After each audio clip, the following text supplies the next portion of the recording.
Yummy!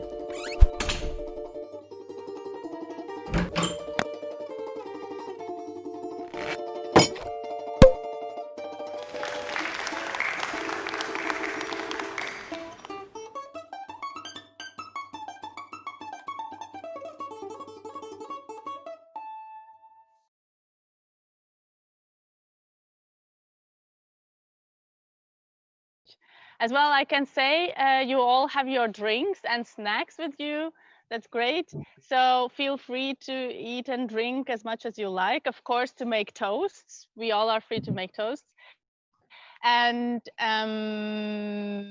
but in the end, there is a cake. So leave some space for some birthday cake. Yes. And now I would like to raise a glass. Please take your glasses. That's a very good start. So, does everybody has their glasses in hands? I see. What is with Ott? Wo ist dein Glas? Ah, perfekt. Wunderbar. So, Sandia, hey, cheers. So, dear friends, dear family, dear relatives, it's amazing to see all of you here. It's amazing that we made it. And these are crazy times, social distancing and everything. And I think Tanya is amazing that she organizes this once a year, actually twice a year, because yeah, this is kind of not so easy for Tanya because she has like two families and friends, one in the east, one in the west, one in Riga, one in Berlin. So even her birthdays, she tries to celebrate for like 2 times a year, one in Riga to see her family and one with Berlin. And actually this year, funny fact, this year, she had this big dream to unite both families so we can celebrate together and be together and meet each other, because some of you I know I've heard of, but I haven't seen you really. So I was very excited. I think you too. And she rented Volksbühne, Grüner Salon, and yes, then came COVID. But anyhow, I would like to raise a toast that our willingness to sit at one table, to see each other and to be together is stronger. So let's make best out of it, and let's drink for coming together. Cheers, friends. Happy to see you. We're coming together. Hey! Yay. Cheers. Actually, me too. I'm so happy to see you all from those different countries. And I want to make one more toast, like in the beginning, the next one already. And it's, I will use my special drink for that, black balsam and from Latvia. I have in my space in Berlin. And like Jutta already said, Tanya has those 2 birthdays. Yes, that's why old people drinking black balsam. Yeah, like I said, Tanya has those 2 birthdays. One is on the 23rd of August. She was born on 23rd of August, 1989. And it's actually a very, very important day for Latvian people. I mean, Tanya couldn't, like, it's very symbolic and somehow so funny that she managed to be born on specifically this day. It's the day where the Latvians and both like Lithuanians and how is it, East Estland people? Jutta? Estonians. Estonian. Estonians. I always Not Estonian people. came together on this day, joining hands together, and they made it like physical, like a body chain. They it was 600 kilometers long, and it went from Estland through Latvia and then to Lithuania. And this was like about 2.5 million people joined hands together at one day for 30 minutes. And yes, and this is the birthday of Tanya. And actually, it's very interesting that Tanya has those two birthdays, and the second one she celebrates in Berlin, where she lives now. And she works. She became an actress, and she works at Volksbühne Theater. And she moved to Berlin on 9th November. And I don't know how many German people we are today at our party, but I would guess everybody knows what happened on 9th of November 1989 in Germany. It's the fall of Berlin Wall. And I mean, yes, it's very symbolic, and it's very interesting that Tanya unites all those very important historical moments in her life. Let's drink to Tanya, and let's drink for coming together and opening borders and not being alone anymore. To Tanya. Tanya. Yeah. You. I think we are drinking too fast, and in one moment we will really be drunk. And there is a lot of people which I saw first time. I never saw them in Tanya's birthday here in Riga. So I would like to little bit know people which are participate this party today. So I'm a Martinch, I'm a theater director from Latvia. And then I'm really like, yeah, in five generations, pure Latvian. There's no any other kind of mixed blood in me, and I'm a little bit proud of it. But yeah, but I don't know. I know Zan a little bit. Yeah, I saw her sometimes, and Inge too. But maybe this Western part people, like I really don't know. Henning, where are you coming from, and what is your connection with Tanya? Me to speak? Yeah. Oh, yeah. Well, I'm actually I am German, but I'm living since 3 years in Riga. Oh wow! Now being actually in Livani at my at the parents of my wife. But yeah, so I'm actually having a very mixed family and being once there. And this year couldn't visit my grandparents yet in Germany. So yeah, good. Yeah, I know the feeling. Yeah. And I don't know. What's it, Martin? Your connection, and where are you coming from? Well, I'm also Martin, and I'm also the director, but I'm from Hungary, and I've never been to any Baltic countries before. So I thought maybe Cam's birthday party can be a good excuse to get in touch with the culture a little bit more and get to know more about her, because I just very tentatively heard of her before. Okay, good. The Baltic culture is very, nice and big and full with everything. Maybe we have something to tell you tonight. Yes, like for example, I can show you right now. I'm celebrating already, like for the second day, our midsummer festival. That's why I have this beautiful crown that I made myself day before yesterday. And it is when you don't sleep for the night and you are waiting for the sun to rise. And because it's the longest day of the year and the shortest night of the year, so we celebrate this this circle of life.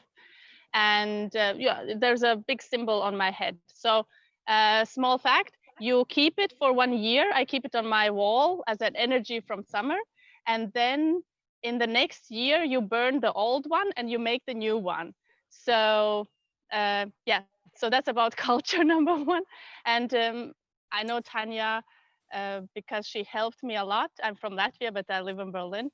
And as I moved there, I didn't know anyone there. And I felt quite lonely. So I went to Latvian embassy. I was quite desperate, yes.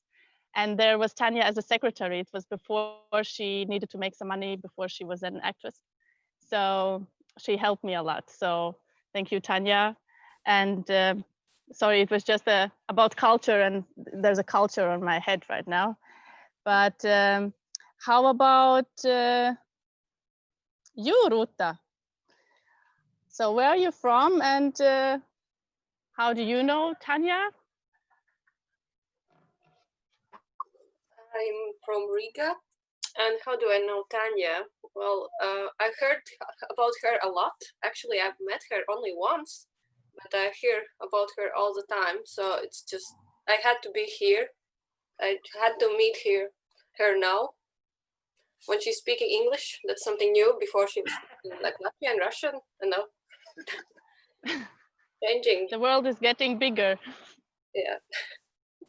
Happy to have you here. Cheers. Cheers.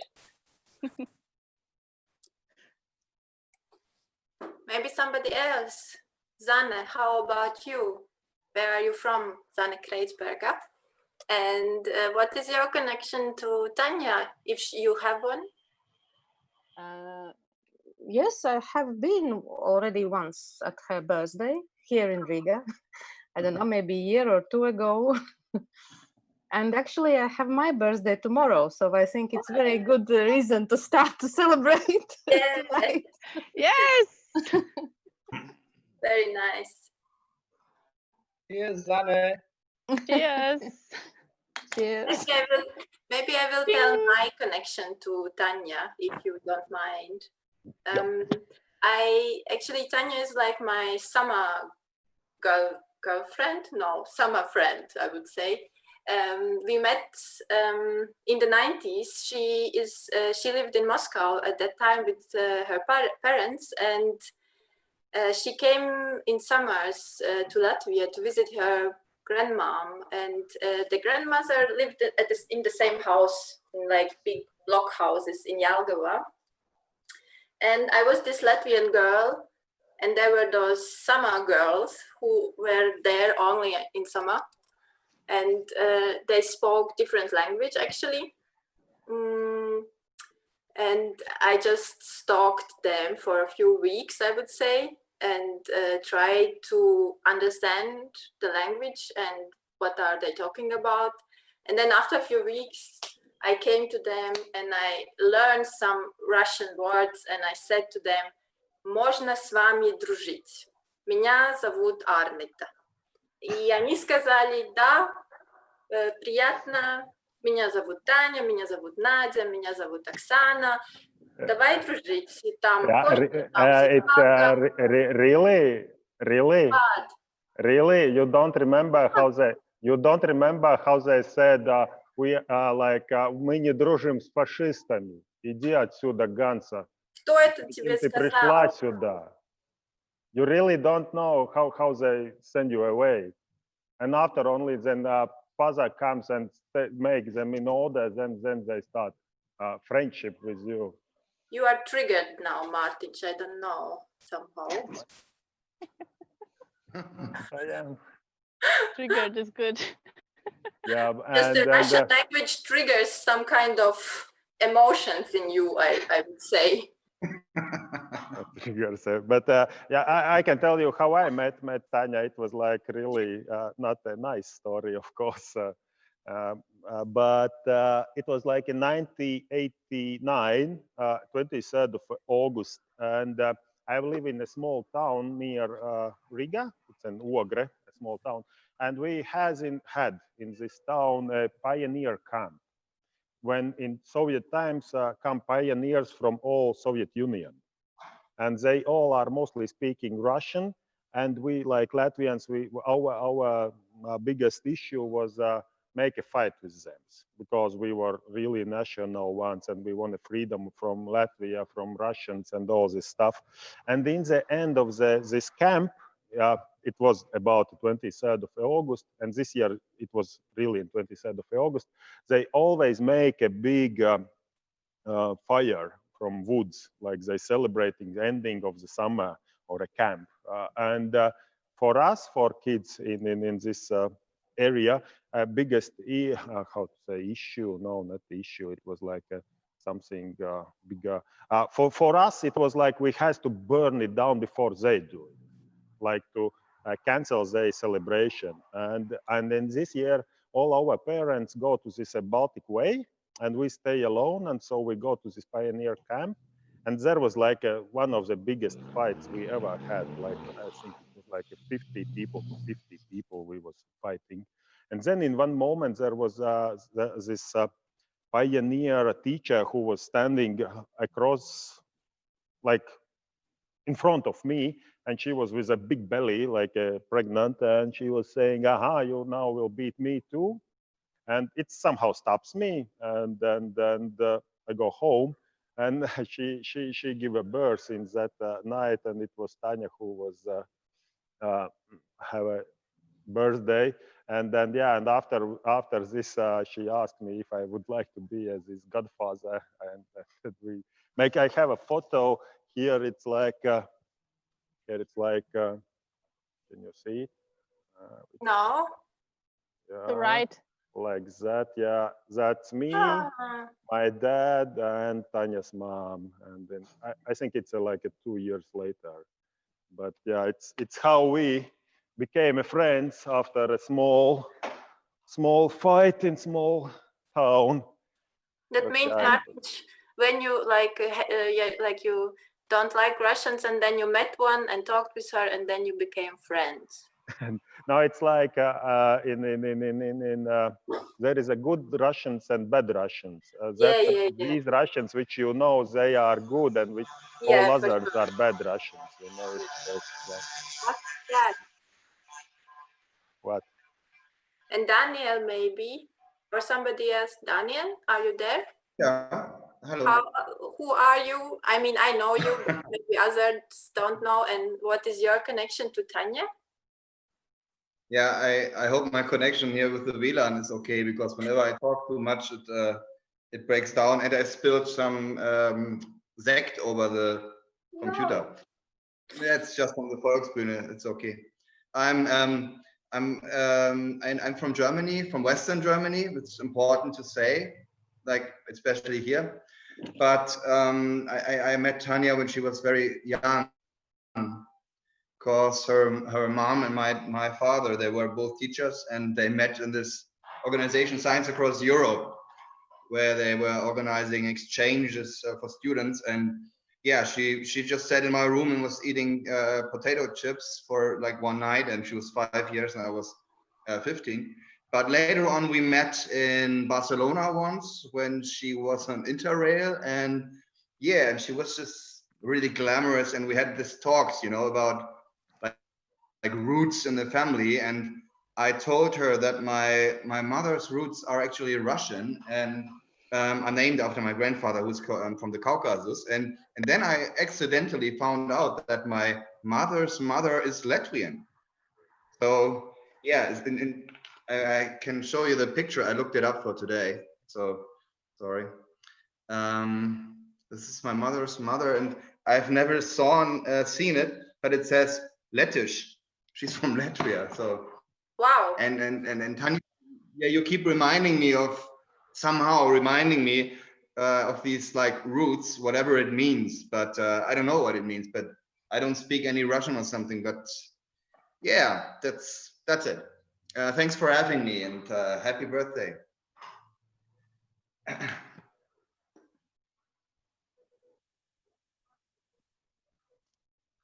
Are we ready for one more toast? Of course. Always. Yes. Always. I am very old-fashioned and I like toasts. That's why I would like to drink to the year 1989, the birth year of Tanya, and that she somehow managed to be part of this big history of this big hope, because I'm Latvian, even if I live in Germany. But this year, 1989, was full of hope, like this feeling of something is in the air, like love, and something will change and something will happen. And I was a child, but still. And I think it's a beautiful moment to remember where we come from, but still let's celebrate that we are not alone anymore, and we are coming together through those very difficult times and still manage to see each other. Cheers! Yay, cheers! Hoch soll sie leben, hoch soll sie leben. Flake, fly, thee, Do you know that? fly. Let's sing this song. I let's think we start. have to sing it because it's a same tradition as a birthday. But I think we have to get up, everybody, and sing Yes. this song. Is it okay And with then- copyrights? Who cares about the copyrights today? We And are I from would like Lapland, to you know. I would like to include our second birthday girl, Zana, in this as well. Yoo-hoo! You. So, everybody has their drinks. Let me Yeah. see them. Yes, exactly. So, los geht's. Sveik, slidey, boa, sveik, slidey, boa, sveik, slidey, boa, sveik, slidey,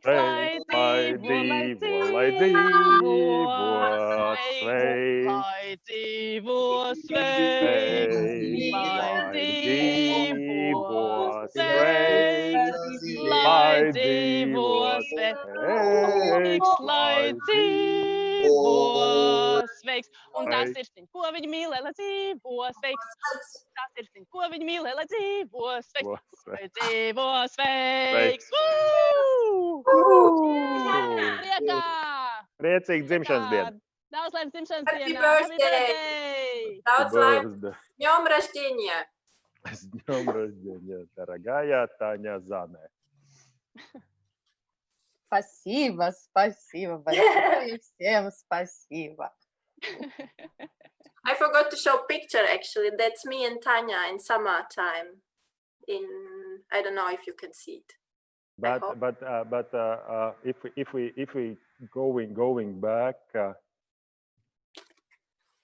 about Zane, Tanya, do you remember something about the falling of a Berlin Wall?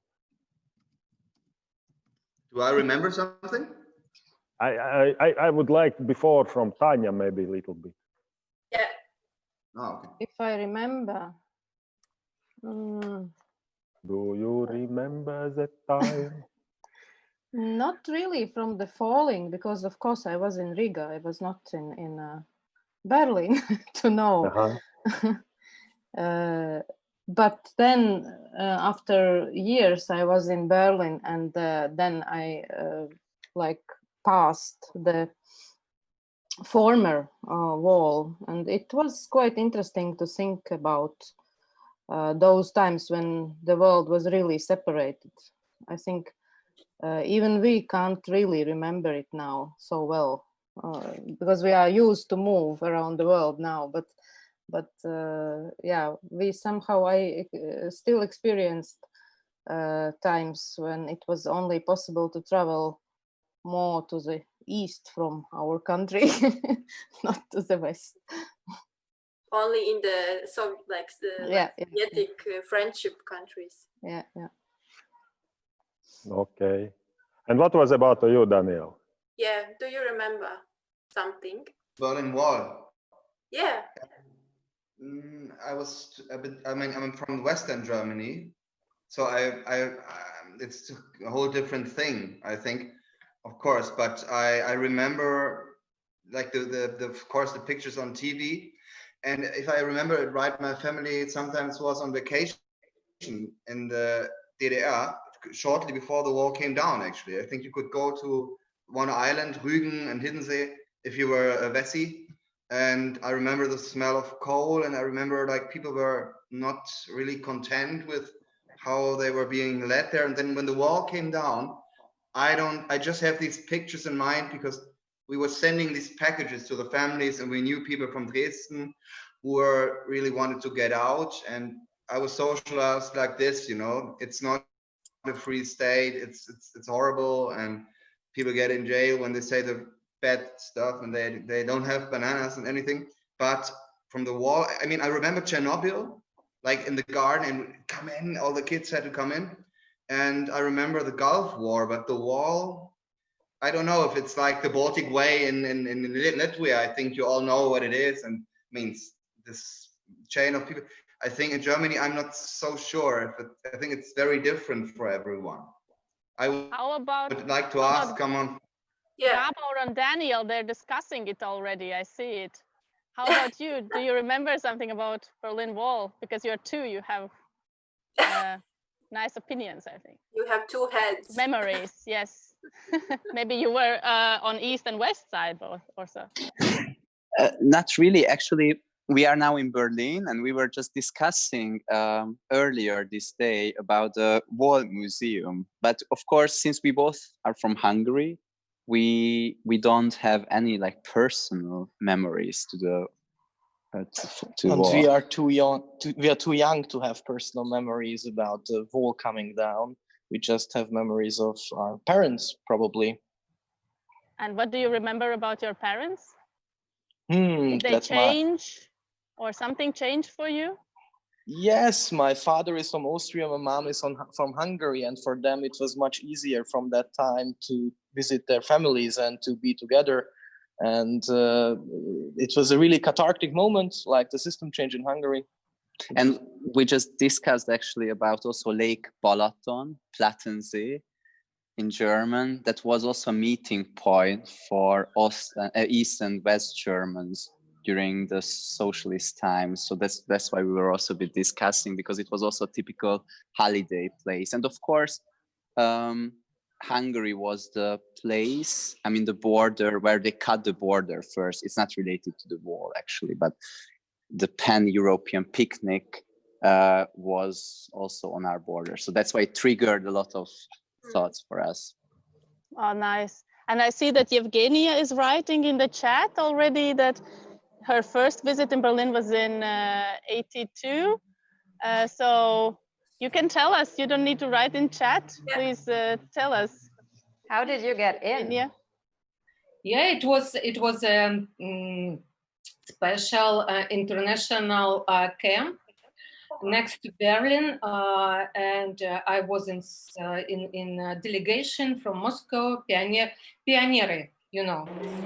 Yes. Yeah, we know Pioneers. Yes, exactly. And it was international camp with people of Communist Party, young communists from all the Europe, from France and Germany and Eastern Europe and so on. And when we was in Berlin, it was very short in the first days, and then in the last several days as well. Of course, we were next to Brandenburg Tors, where it was the border with a lot of militaries, you know. So I saw it and I know what's happening. And for me, the clearance understandable what's happening with the destroyed of the wall. It was in 2006 when I was there for next time, and we were invited to go to Potsdam, and we went there by the car just for half an hour. But I remember that when I was in 1982, it takes about 3 hours for us to go to Potsdam, because we did this round around the Berlin.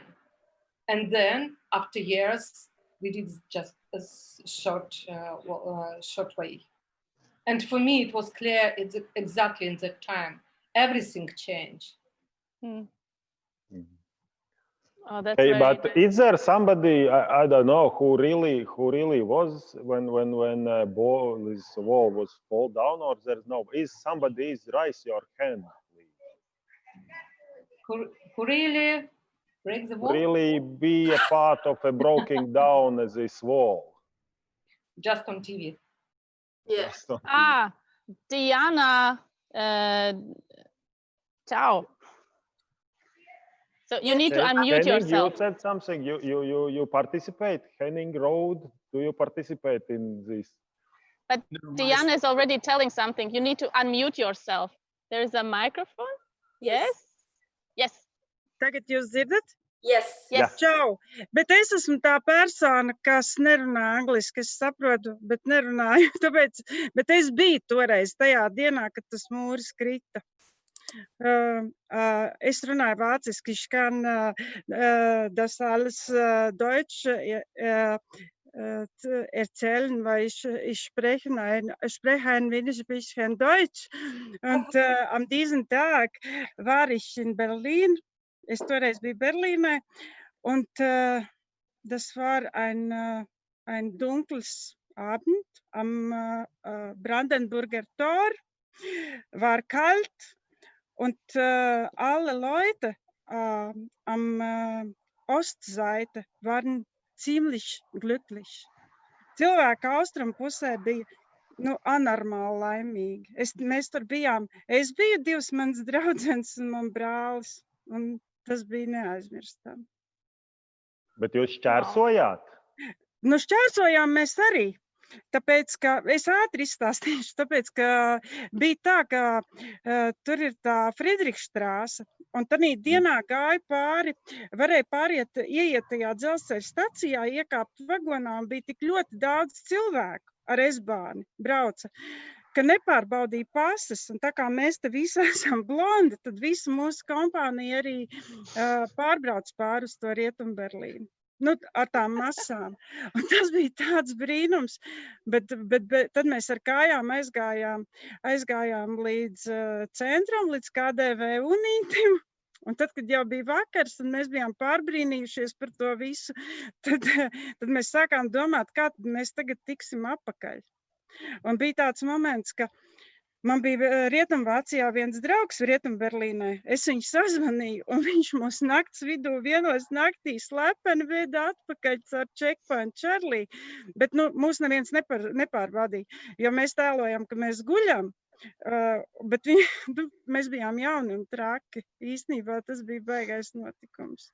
Un viņš mums pārveda pāri, parādīja tikai savu Rietumvācijas pasi, un mēs tur sēdējām viņa BMW. Bijām laimīgi, ka tikām atpakaļ Austrumvācijā, tāpēc, ka mēs sapratām, ka tas ir viens baigais, ka mēs tomēr pārkāpām laikam to likumu. Bet mums tā gribējās uz tiem rietumiem. Superīgi. Everybody, if you don't understand what she was talking, it's in a chat you can read. There is a fast translation in English. Okay, but I think we hear this. It is really strange that we hear it from a Latvian one who was really participating in the Berlin Wall falling and how important it was. But I think then I have to tell you how important was the Baltic Way in the same situation. And I will do it in Latvian too, because a part of a Baltic Way was because of a language, because we wasn't allowed to speak in Latvian in state institutions, and we had to learn Russian from a first degree, not a degree, first class, and maybe after that in 4th or 5th class you can start to learn some different language too. And okay, tātad lai mēs vispār runātu. Can someone translate again? How will people understand, Mārtiņš? Tu vari patulkot. Okay, thanks for saying. Okay, Jā. good. Lūk, tātad, bet lai mēs runātu par 89. gadu, pa priekšu ir jārunā par 39. gadu. Jo tā kā 1939. gadā tika parakstīts Molotova-Ribbentropa pakts, kas sadalīja Eiropu 2 daļās. Vienu daļu atdeva Vācijai, otru daļu paturēja savu Padomju Savienību. Un Baltijas valsts iekļūta tajā daļā, kuru paturēja tā kā Padomju Savienība. Un tieši tādā pašā dienā, kad viņi bija parakstījuši to paktu 39. gadā, tika veidota tautas manifestācija 23. augustā 89. gadā. Visām 3 Baltijas valstīm vienojoties dzīvā cilvēku ķēdē no Viļņas caur Rīgu līdz Tallinai. Kopsumā tur piedalījās aptuveni 2,5 miljonu cilvēku. Un, kas man liekas nenormāli krūti, ir tas, ka tas nenotika ne ar kādu WhatsAppu vai vēl kaut kādu tam līdzīgu saziņu. Patiesībā tas bija tikai kaimiņš kaimiņam izstāstīt, tur kāds bija tautas frontē, un tad viņš uztaisīja sarakstus, kurš uz kurien tautas fronte tur bija reāli kopā ar lietuviešiem, nigauņiem uztaisījuši sarakstu, kurš stāvēs. Un vēl, kas man liekas būtiski, ir, ka padomju vara izlēma amputēt Latviju. Un tādā dienā, kad bija visiem jāsastājās, viņi vienkārši norubīja nost Latvijā sakarus, tā kā atteica viņiem radio iespēju izteikties, bet viss tāpat tās notika, un tās 10 minūtes cilvēki stāvēja rokās sadavušies. Un, nu jā, un tas tik ļoti izbesīja Gorbačovu, ka es esmu lasījis, ka viņš esot vienkārši lamājies un teica, ka ja сейчас по прямому пошлю туда танки, чтобы они там разбрались с ними, а то они разрушат весь Советский Союз. Ja, un tas, kas notika, tā ķēde bija tik iespaidīga, ka Bušs pateica, da jebkas notiks Baltijas valstīs, jūs dabūsiet atbildi.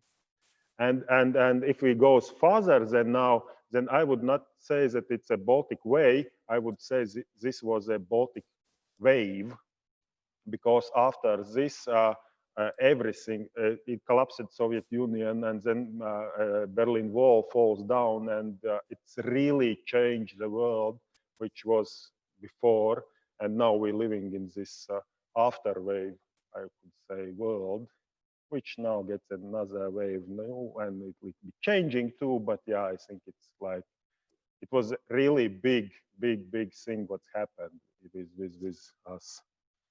But Martin, you weren't there, right? You choose to make a fight in Ogre. Yeah, but it was my fight, you know. Yeah, I know. I was fighting for the same reason. Yes, I just want to say thank you for the information. But maybe somebody is there who was there in the act, in the Baltic Way. Somebody, maybe? Maybe raise hands again who were there? Oh yeah, all this, maybe you can share some emotions or some thoughts about it, if you want. Ruta as well said something. Yeah, yes. But start with all this. Yes. Start with all this, yes. Hi everybody. Greetings from Zurich in Switzerland. Oh, hello. Hey. Yeah. Ciao. Best city ever. It's so beautiful there. Enjoy it. And expensive.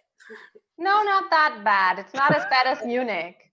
Maybe later about this, but about all this, I know exactly the place. It was on the way to Bauska. From I was living in Riga in this time with my parents, and we moved specially to one place. Really, it was, I think, 1 hour or longer from Riga, to be not in center, to be just I think, like Martin said, in some special area, because my father, he was really very active in the name was Tautas Fronte. It was Folks Front, some kind of first independent movement or party in Latvia in this time. And yeah, with our Soviet Zhiguli, we moved to this, I know the place, I know exactly, and I should say, if I'm going to Bauska or to Lithuania, I'm every time thinking on this street, on this place. I'm remembering exactly the feeling. I was, of course, kid, but I know it. This feeling, it was very, very touchful and moving. Yeah. Can you describe what exactly was this touching? What touched you so much? Because you're glowing when you're telling this.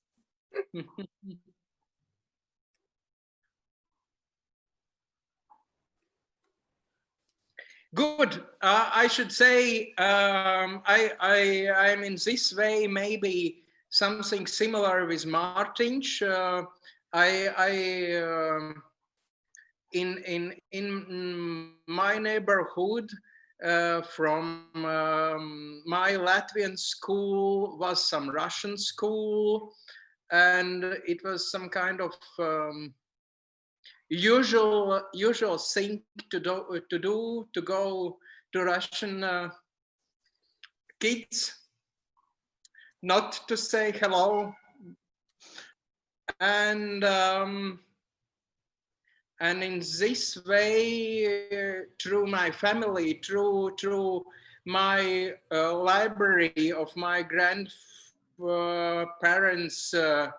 Of course, I don't like to say my parents were dissidents, but I had an idea, I had a dream about lost Latvia, and on this day, it's not yeah, fairy tale, just today, just to say today evening, but I think it was something like this, to be on this street, to be on this in this time together with other with Latvian flag. I have a lot of different stuff from my father from this time, all these things and flags and transparents from some other manifestations. They are at the moment in Latvian Museum of Occupation. I made a big present for them. Yeah, it's a long story, but So it I think was. Latvian flag was banned that time, right? It wasn't allowed. Yeah, in this time, yeah, it was not allowed. Yeah. Wow. And But thanks, yeah, I think somebody shows the photographs before, yeah, and we saw. I think Eva, yeah, it was present. It was not allowed, but it was present. Yeah. Cool. Yeah. I was in the same spot near the Bauska, closer to Lithuania border. Oh. I was 10 years old, but it is a long time ago. I saw that Janis and Ruta want to say something. Oh. I was also on the road to Bauska. That's my mom, me, 1 year and I think 9 months, and also the small Latvian flag. We went there with our motorcycle, Java. So that's us. Yeah. And do you remember something about that? Your father was my teacher from history teacher. Yeah. Too. Yeah. Yeah. So let's drink to that. To the connection. Yes. We're all here. Yes. Thanks, Tanya. Thanks, Tanya. Tanya. Hey. Tanya. Yes. Seems to be a big thing in Latvia. To me, I don't know, but it seems to be really something uniting you all. You know, when I just listening to this few Latvian comments on this, but yeah, everybody has a photo, and I'm just wondering if it's the same in Germany. You know, with the wall. I don't know. Today, I think at that time, yeah, but today, I think it would be more diverse what people think about it. It's not a uniting thing in German history. Not like subjectively, it's just a feeling. But I don't know. I had the feeling you might just now stand up and sing the national anthem or something. You know, I don't know. It's yeah, it's cool. Nice to see. It was forbidden. I was just wondering. Sorry. It was forbidden too to sing Latvian anthem at that time.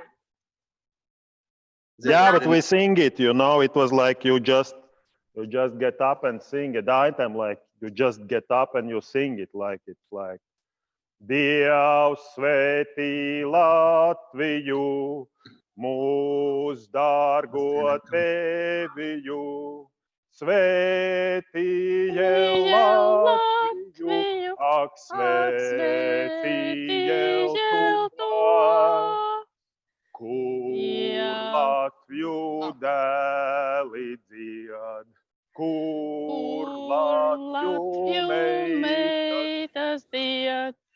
Laid mūs tur laimē mūs Latvija. Yeah.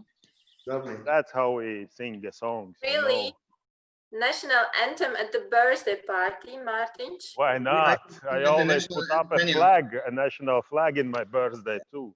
I mean, but I see like Christine is there. I didn't saw Christine for so long time. Hello, Christine.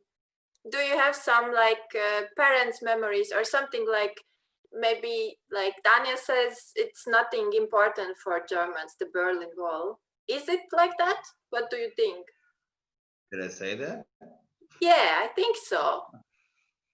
I think Tanya said that it's maybe not such a common Yeah.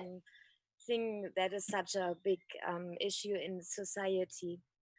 Well, I have been having a lot of memories since we meet here. And hello, Anita. Hello.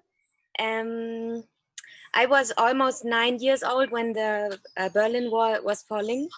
And I totally remember this, the thing, because I went to the post office with my mother and there were new stamps and they were looking different. And I asked her, what is this on the stamp? And she said, it's because of Eastern and Western Germany is now together. And she was just saying that. And then I was saying, so it's good, no? And then she said, yeah. And I don't know, this is actually what was one of my, this is how I remember that day, which is maybe special, but it only came step by step now in my mind. I didn't have it so present since this performance, because my father's parents, they come from now Kaliningrad, so it was former Germany, which is now Russian exclave in Poland. And actually, due to I know Arnita, I was in Riga twice, and I think this was the closest landscape which looked like the landscape my ancestors came from. But in my family, it wasn't.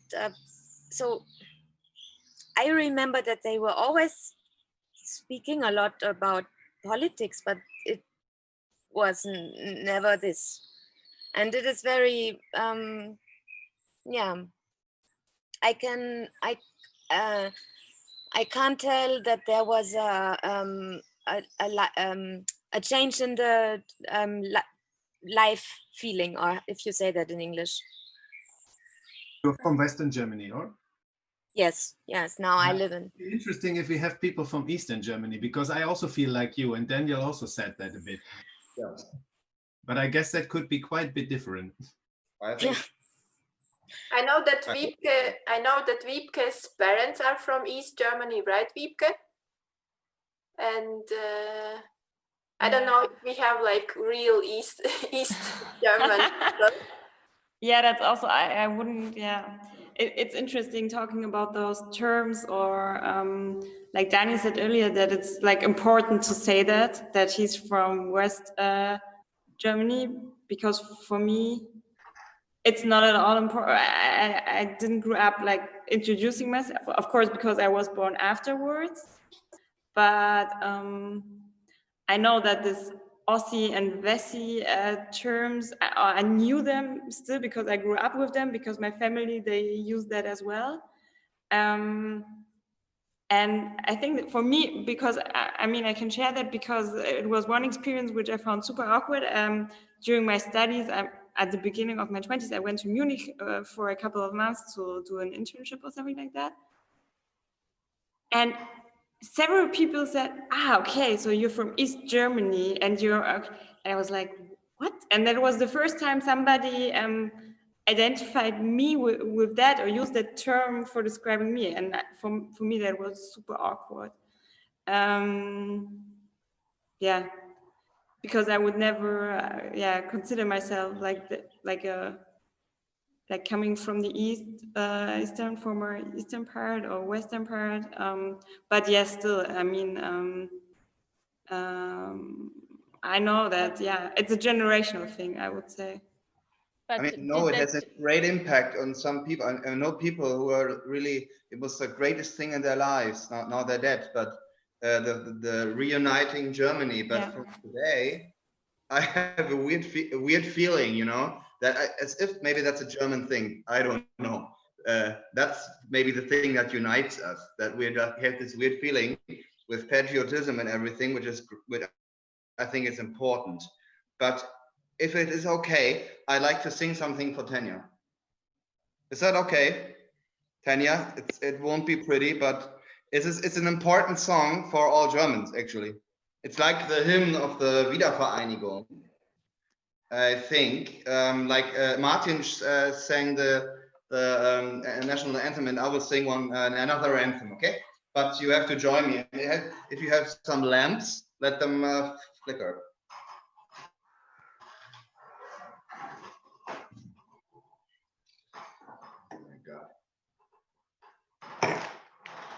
One morning in June, let's put the chat away. Some 20 years ago, I was born a rich man's son. I had everything that money could buy. But freedom, I had none. I've been looking for freedom. I've been looking so long. I've been looking for freedom. Still the search goes on, and the jacket is flickering. I've been looking for freedom since I left my hometown. I've been looking for freedom. Freedom can be found. And so I don't want to punish you with, sorry. Happy birthday, Tanya. Happy birthday, Tanya. You don't have to be sorry. I have quite good memories of it. Well, it was my first cassette. I was a child of 9 years, and I got it from my parents at Christmas 1989. You have to know, my cousin and me at this time, we were the biggest fans of David Hasselhoff, watching him daily in The Knight Rider, you know it, the speaking car. But furthermore, there was his big show event at the Brandenburger Tor on New Year's evening in 1989. 500,000 people were waiting there for him, for David. Well, I have something prepared. One moment, please.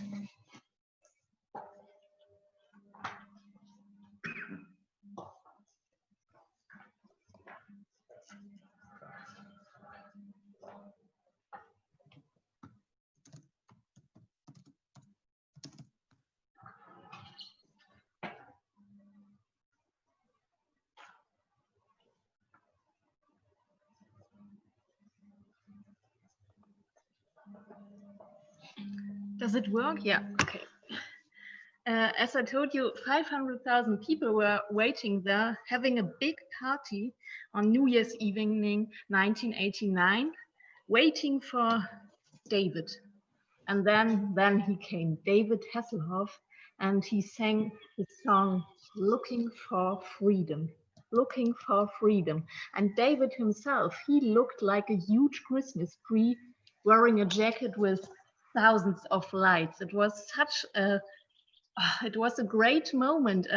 I was deeply impressed, even if I was a child of 9 years. But David Hasselhoff in Berlin, a superstar, it was so great. Yeah, I know the feeling, Banana, because I need to, actually David Hasselhoff was my first kiss, and I needed to, I was laughing right now so loud because he was actually, I consider him my first kiss. It sounds weird, but I liked him in this movie Knight Rider. Maybe you remember or somebody saw him. And of course Baywatch afterwards. But I had his poster on my wall, and I was in love, so I was kissing his poster, and it was pretty nice. Afterwards, of course, maybe that is not the real first kiss, but afterwards, I need to say that the real first kiss wasn't as good as with Hasselhoff.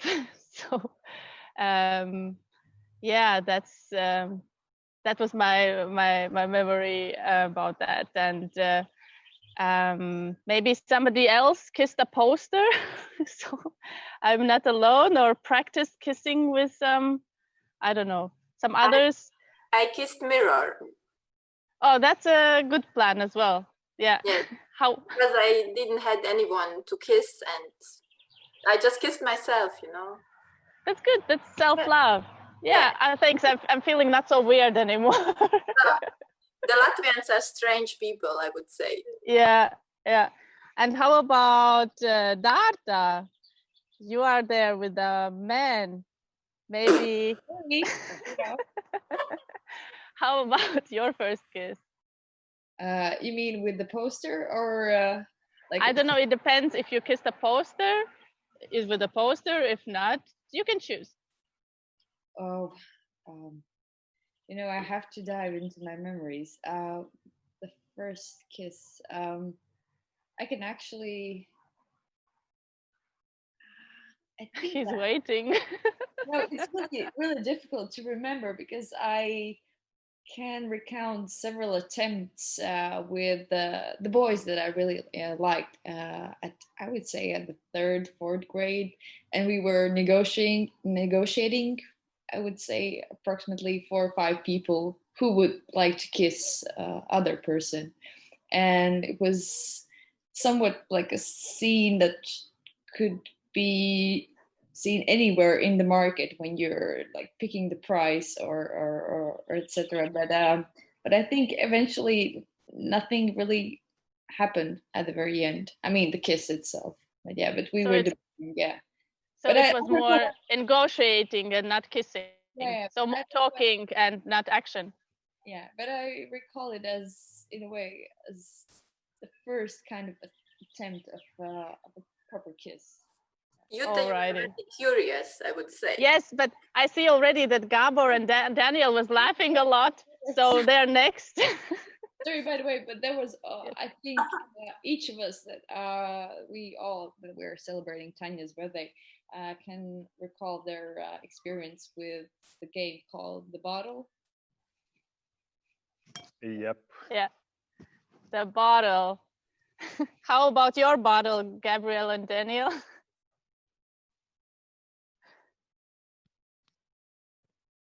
What kind of bottle?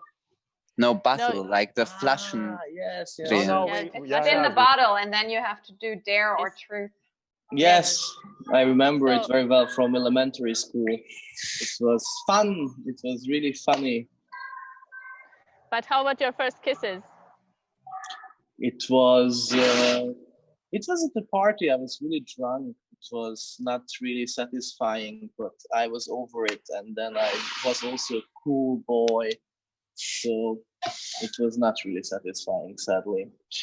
It was, for me, it was very strange. I remember it was so strange to have something like that juicy in my mouth apart from my own tongue. So it was, I remember it was a weird feeling, to be honest. But it was also a festival in Budapest, and I just remember that I imagined it way more interesting or exciting than it was. I was very intimidated by this strange object in my mouth that wasn't, it was strange.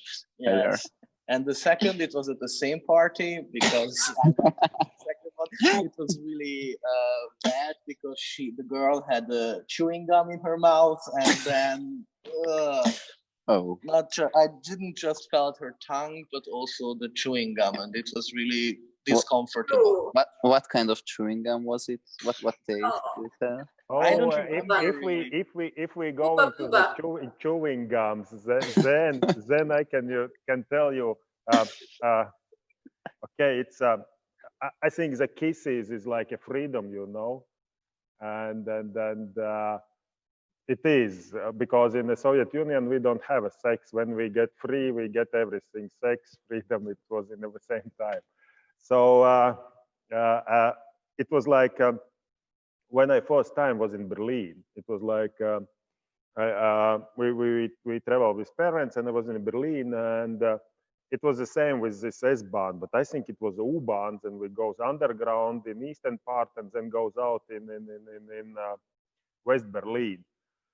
And I really remember this smell of the freedom when we get it, and it was like I would say the smell of a chewing gum. This how you call it, juicy fruit. You know, there was this yellow, this kind of and little bit vanilla. And it was really the first thing what I feel. It was the smell of difference.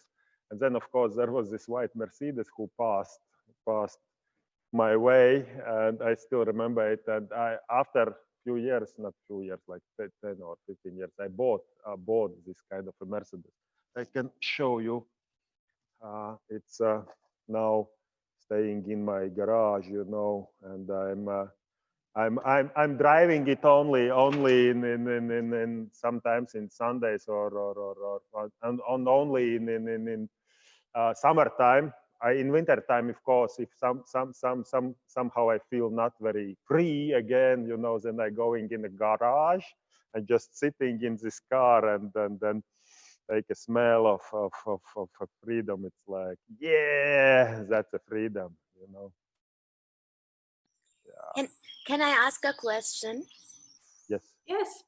I don't really know the difference now. I mean, I see there are different pictures. There's big yellow and there's banana, no? Yeah. Both of them have just disappeared. Big yellow is in the background.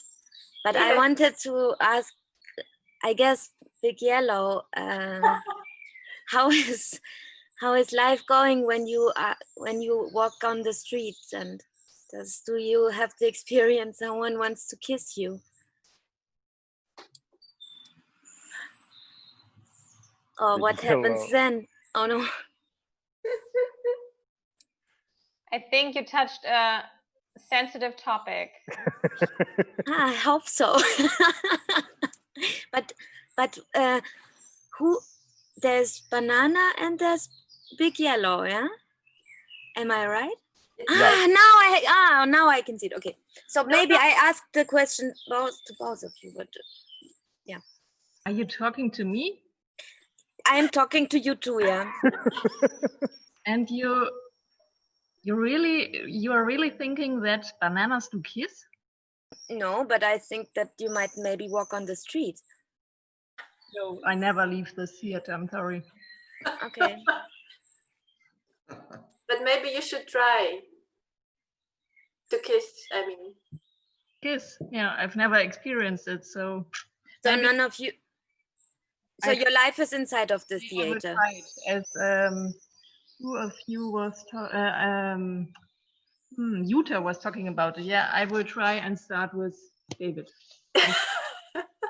That is the best thing you can start with. You make your experiences. Okay. Yes, after 2 glasses of this.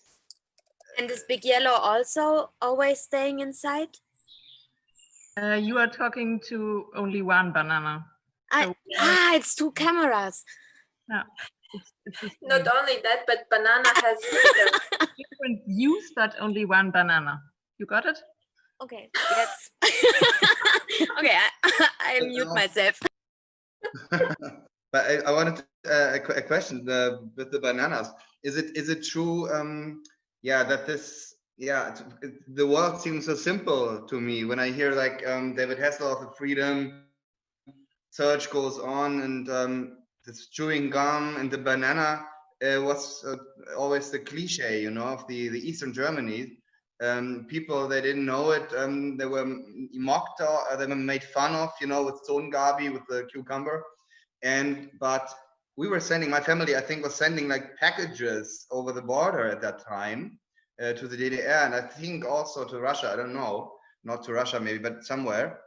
And yeah, do you remember these packages, or is the banana, because for me it's not a symbol for, it's a different, you know, it's for capitalism or I don't know, some stuff. But what was it like? Is it true with the banana and freedom and, you know? I mean, I can speak for myself for sure. I cannot speak for everybody else, but for me personally, actually, the first feeling of freedom was the smell of bananas, because I was a small child. It was I would say it was 1990, and we had a Christmas time, and my parents got a package from Sweden. And I didn't know that we have relatives in Sweden, actually, because my parents weren't so patriotic that like Uldi's parents or Jani's parents. My parents didn't talk about politics, and I didn't talk about people who emigrated from Latvia, from our family. That means I got this package, and then I was like, from whom is it? And they were like, yeah, from some relatives. And I was like, what kind of relatives? Yeah, actually my family has a lot of relatives who immigrated in Second World War and were refugees. But yes, back to the bananas. I opened this package from Sweden, and it was, I didn't see what was inside, but the smell came out, like the smell of bananas. And then I just opened it and took this paper out, and there were like really like green bananas, like that kind of color, I would say. And at that time, I didn't know that you don't eat green bananas, and nobody in my family knew that. This information was missing in our family. And yeah, we ate them and we puked, and it was not tasty. But still, this feeling of, I mean, it's maybe a little bit naive, but it was more about this. It's something you didn't had.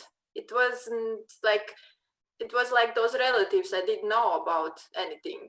Like, yeah. There are a lot of things you actually, like after the independence, I found photos and memories and letters from my grandpa from front, because he was in Wehrmacht, he was in German army, and nobody talked about it in the Soviet Union for sure. Because yeah.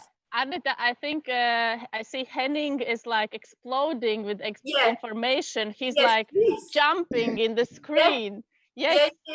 Yes, Henning. Oh, nothing much to add, really. I've just seen the chat and found it really fun to see with these bananas, because we also had some. And then actually we got some of these guys in our class who was just coming from Eastern Germany and got welcomed with bananas. And well, that, yeah, it's just, it was a bit fun. But I was just saying, would it have been better on these Swedish studies, would it have been better if they sent overripe ones? Then you would have a very smelly package, isn't that? Yeah, that's true. But then I can tell you one more story about, it's not so funny, but then anyway, there was one politician, you know, Joachim Zigeris. And he has like Daniel, in the beginning, he wants to be be a politician in a Bundestag, but it's never happened. So he finds his small roots in Latvia, as Daniel found, and then he comes in 90s in Latvia, and all his political discussions was like just he giving bananas to people and say, vote for me, vote for me, vote for me, and he was elected. You know, he was elected in a parliament. And then I putting it together, like there was in the 14th century, one German historian who wrote that, you know, there is a small, how you say, taut? Taut. What? Taut. Folk. Folk, yeah, in the Baltic Sea, and they still live in the trees, you know. So I think he reads this book and come to Latvia and thinks that we are like little bit monkeys who just need the bananas, and it was like that. It was really like that. And I think it's more than sad than naive that it's so easy to buy people just for bananas. I was thinking, Martin, I was exactly thinking about the same story. And in Latvia, in some way, it's some kind of metaphor. His name and his tools, I mean, this story about bananas is some kind of metaphor for very cheap methods of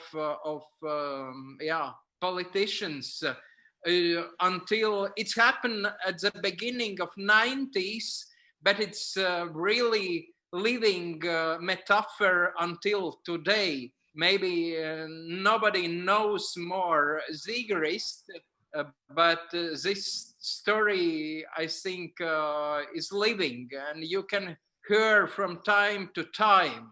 I'm sure. I think it's not only in my and Martin's head. Yeah, Janis wanna say something. Yeah, but there's also a bit of a side story about the Zigerist situation, because it's not that simple with only bananas and that happening.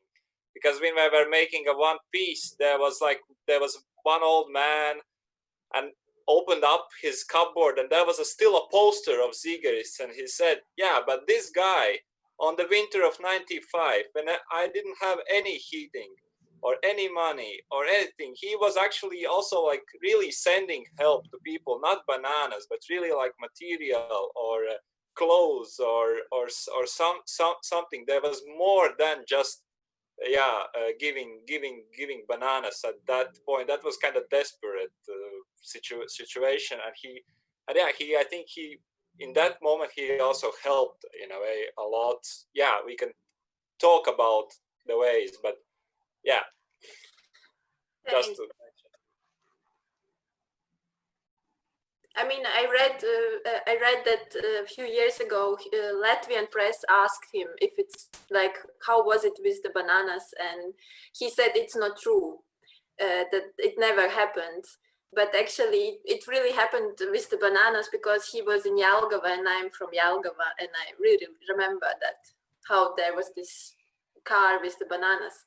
But I for sure don't say that he was completely bad person or something. It's just funny, this picture of the bananas. Actually, I think it's not a bad or good person. It's about naivety. It's like now all Latvians in some way starting be proud of about the colonization. You know, we go to Tobago and we make it colonization, and for us it's something. Whoa, we was really like all others. You know, I think it's somehow, I don't know, uneducation or some stupidity, which or I don't know. We can't find things about to be proud. I don't know, really. I don't know, but it's yeah. So how I'm about? sorry. It's okay. How about a bit? Let's do something for fun. How about the chair thing? You know, we do What? it every year. The chair thing, where we lift Tanya.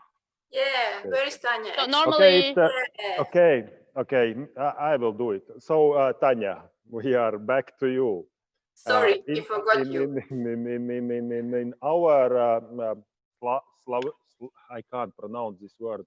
In our Russian part, you know, of family, there is a tradition when you are alone at home, because we always lifting up people in their birthdays, and then in Latvia, girls always has 18, not more. It's like it's sexistic, I know, but it's still goes on. It's like we are Tobago colonization, you know.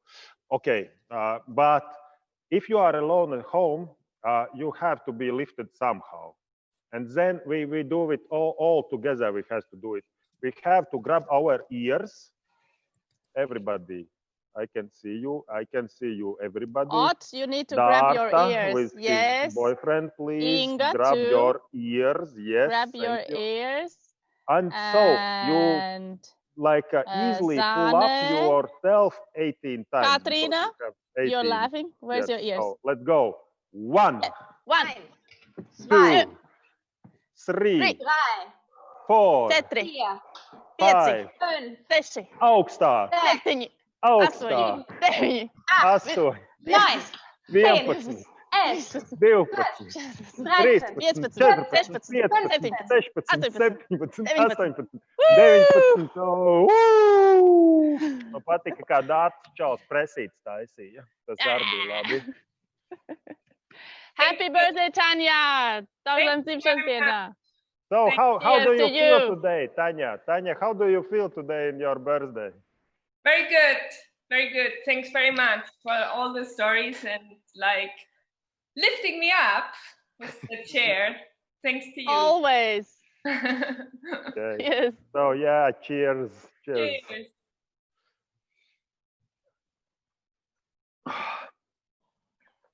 You know what I think is weird? What?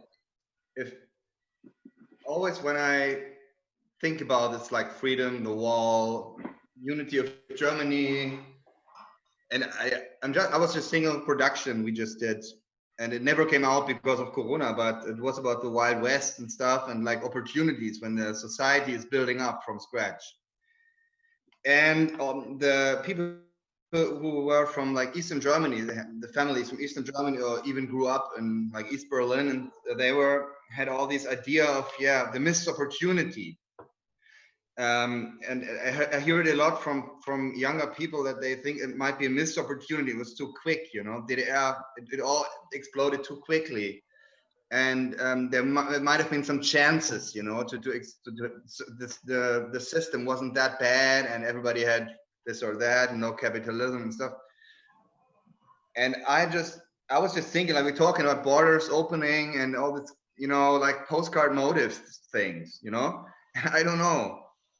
It's just, I don't want to spoil the mood, but it's just the one thing, like, I just happened, it was the banana, you know, like people throw bananas at person of color, like in stadiums in Europe, all over Europe. But that was my chain of thought. And I thought, what about, what also came with this opening, I think, or at least I heard of it, is like the racism was just, and neo-Nazis in Eastern Germany just exploding, you know. And that's the thing I just don't understand. It's and it's something, it seems to be connected, you know, with the freedom and the democracy, and you what can speak do you what your mean? mind. I don't know, you know. What do you mean? Now you want to say that all Eastern Europeans are racist? What you are trying to say? No.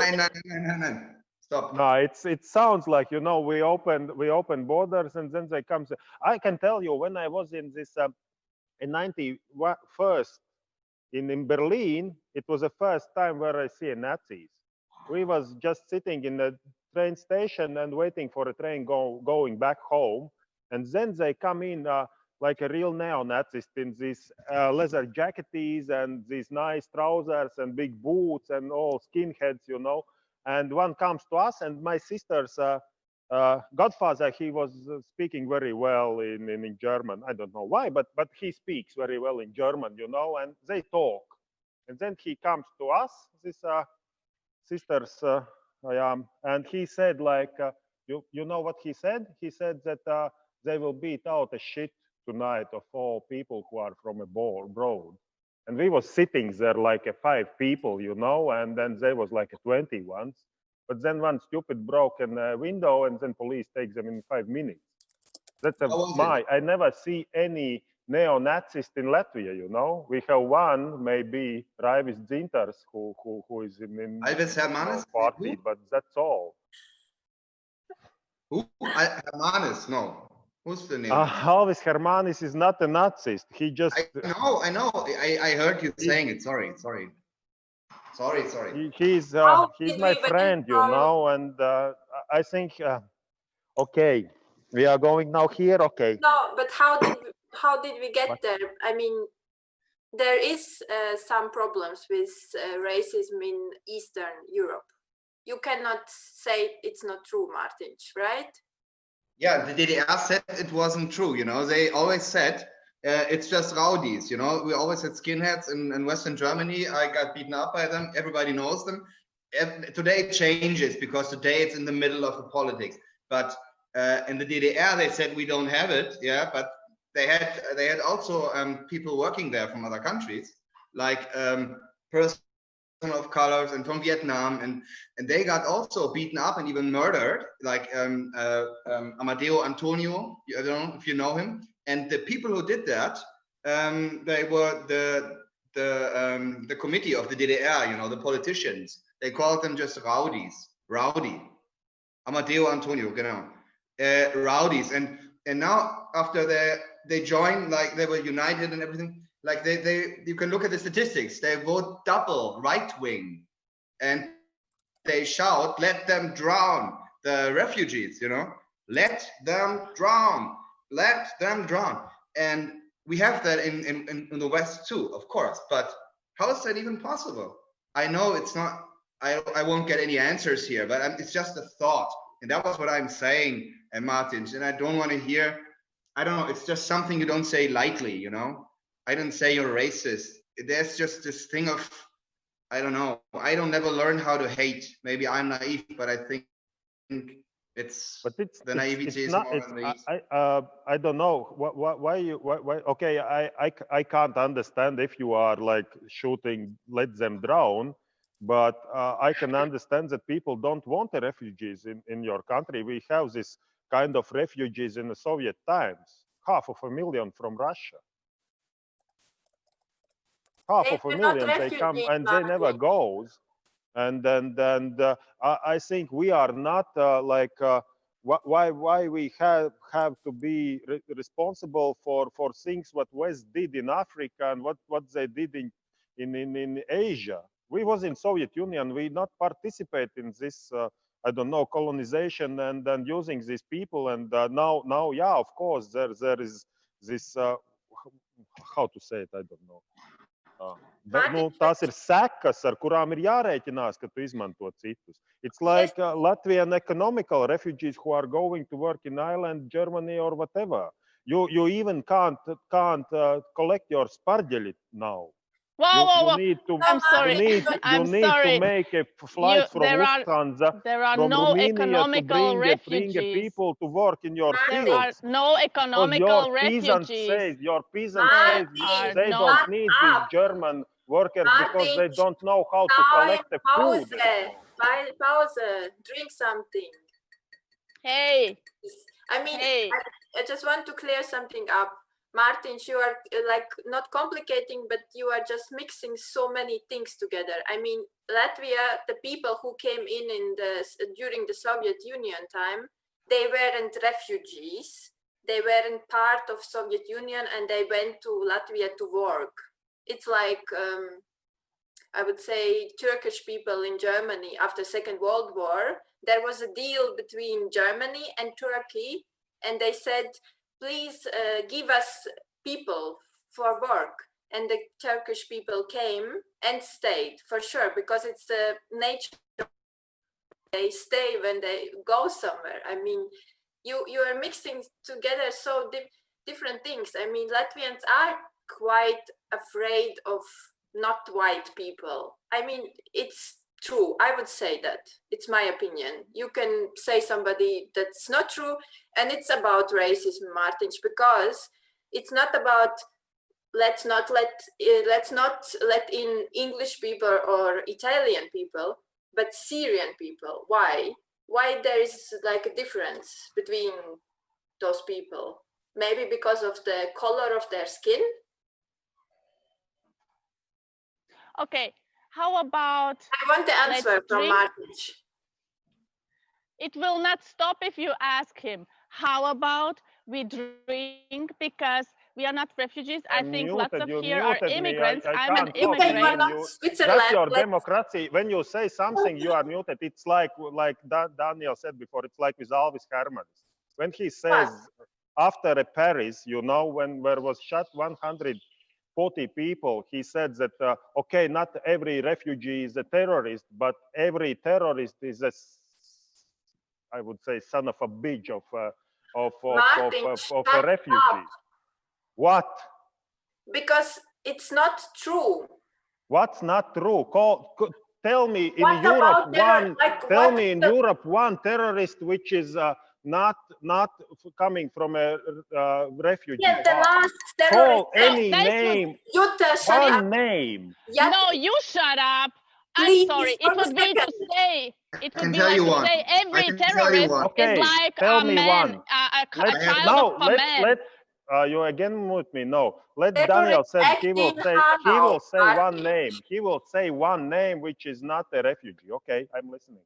Martin Hanau. Daniel, just say about Hanau maybe, or I don't know, something else.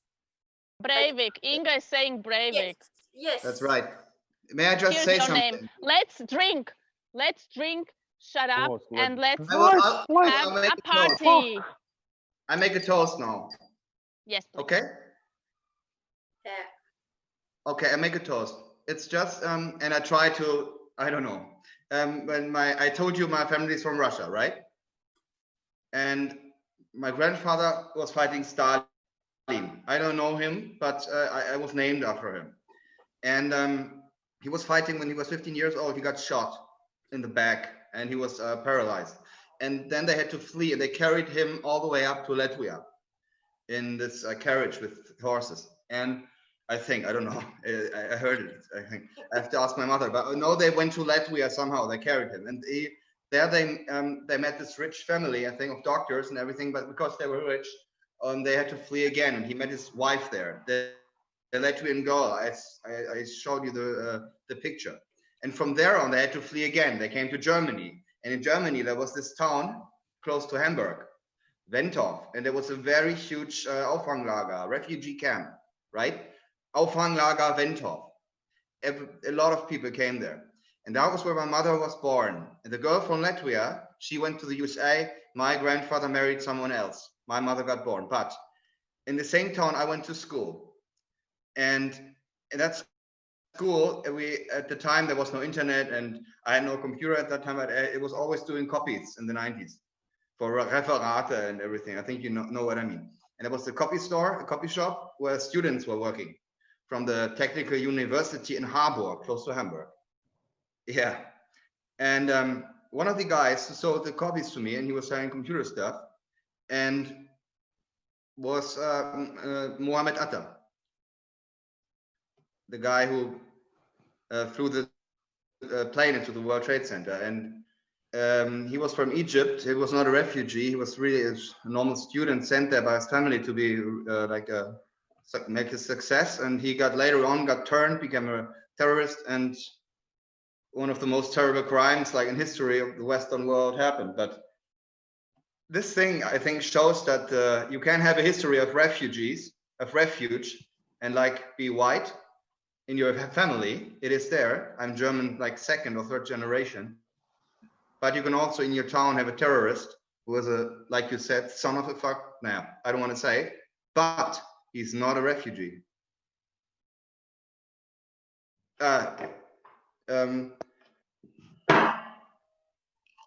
Guys, I don't want to say you're racist. Of course not. But sometimes I talk too much. So I want to drink to love, peace, and harmony and freedom. Oh, yes. You see? Exactly. Love, good vibes, and what was it? Chill out. Love, good vibes. Yes, love, peace. Sorry, good vibes. That was it. Yes. It's Pride Month, so lots of love. Lots of love. But then still there is this question: what to do with refugee? Yes. Who can answer on this question? I can answer. No, let's I ask know somebody else. your opinion. Maybe somebody with a different opinion, or I'm sorry If the opinion is not your opinion, then it's like not good opinion, right? No, I hear your opinion in every birthday. You know, maybe Otto can say I something. heard yours too each year. Otto, maybe you has something to say about Yeah, it. please. What we can do with the refugees.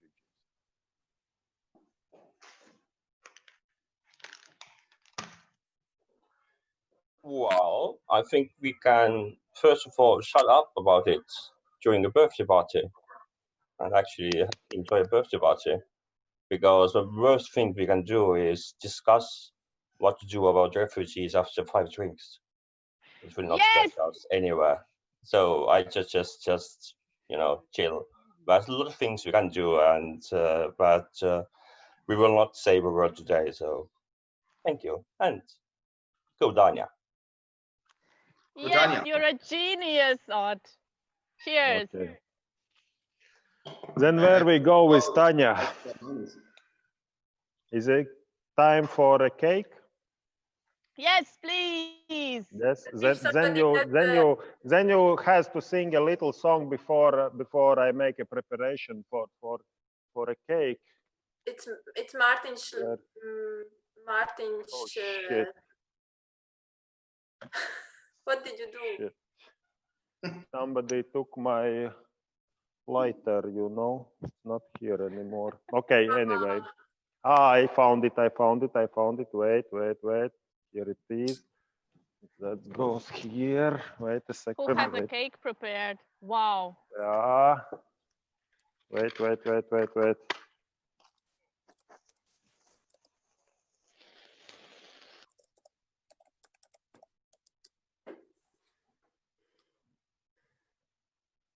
Happy birthday to you. Happy birthday to you.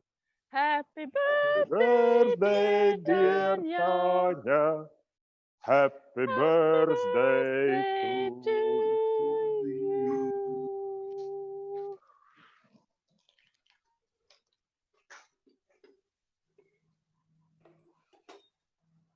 Yeah. It's beautiful, Martin. Amazing. Yeah. So this is how it will look next year when we all sit at one table.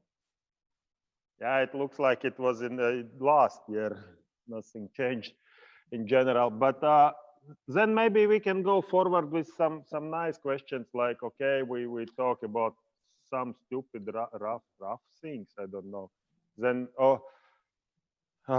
what could unite us again in Europe? You know, now we have this really crazy Eastern part people, and what could take us together to really to this kind of a big celebration, like, you know, in Baltic Way, where we all stand together, 3 Baltic countries. Is there some values in our family still which could make us together?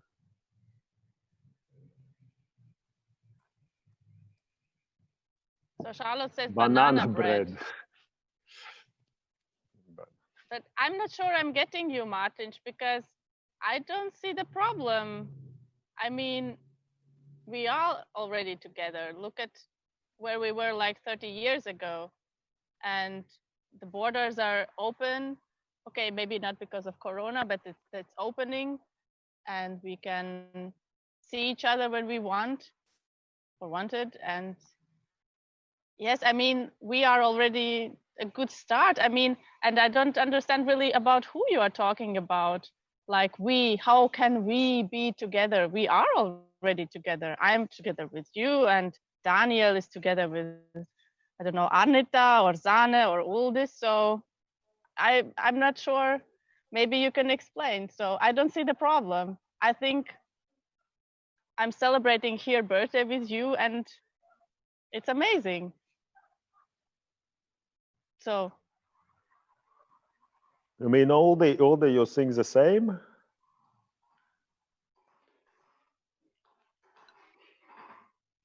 What did you say, Martin? Now I ask all this. Do he feel the same, that we all together? You know. I'm not sure.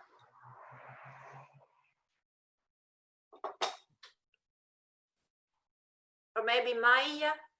Let all this talk. He is ready to talk. He's really sorry. thinking. I'm sorry. I'm thinking because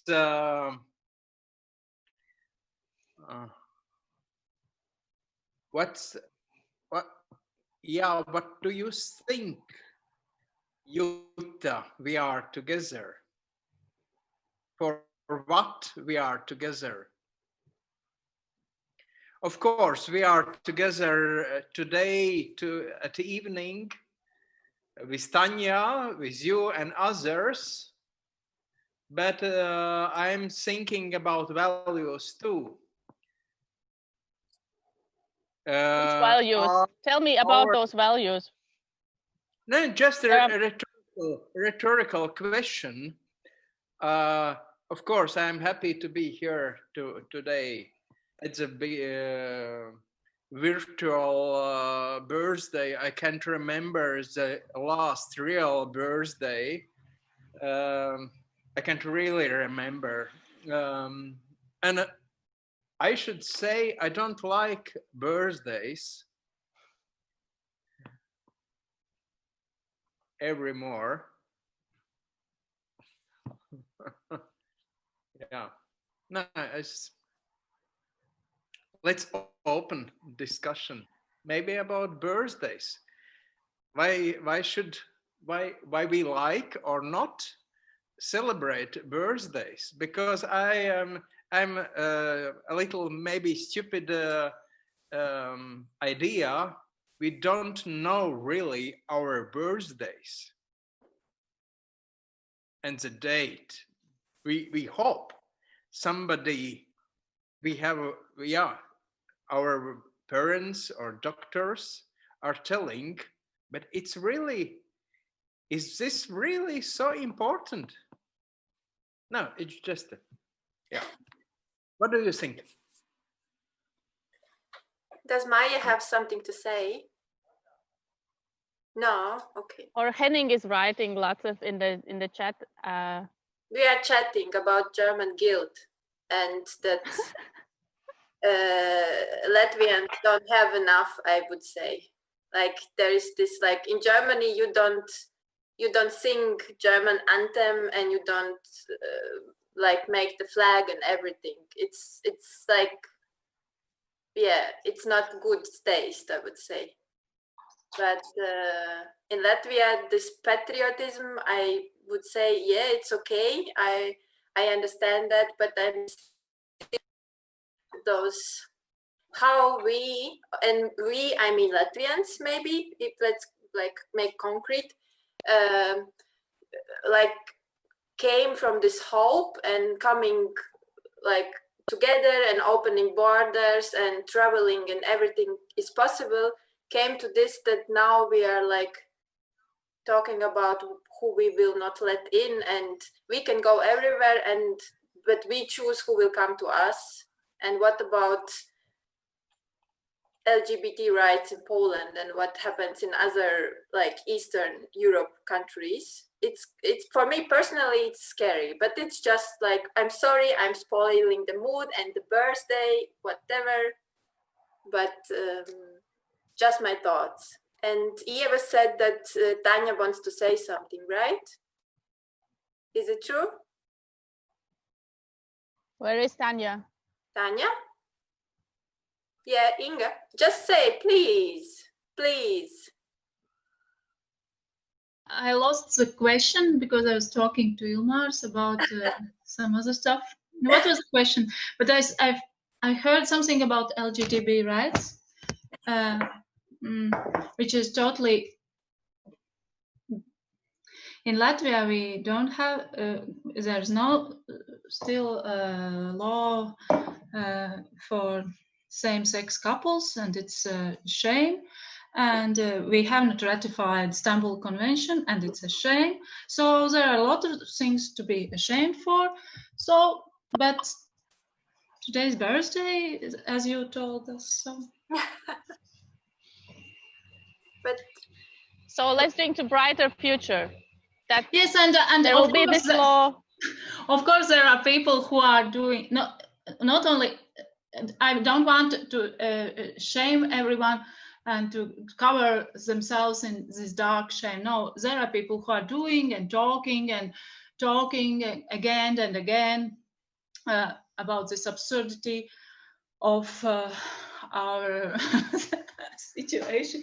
And yeah, but there is some strange things, like, for example, when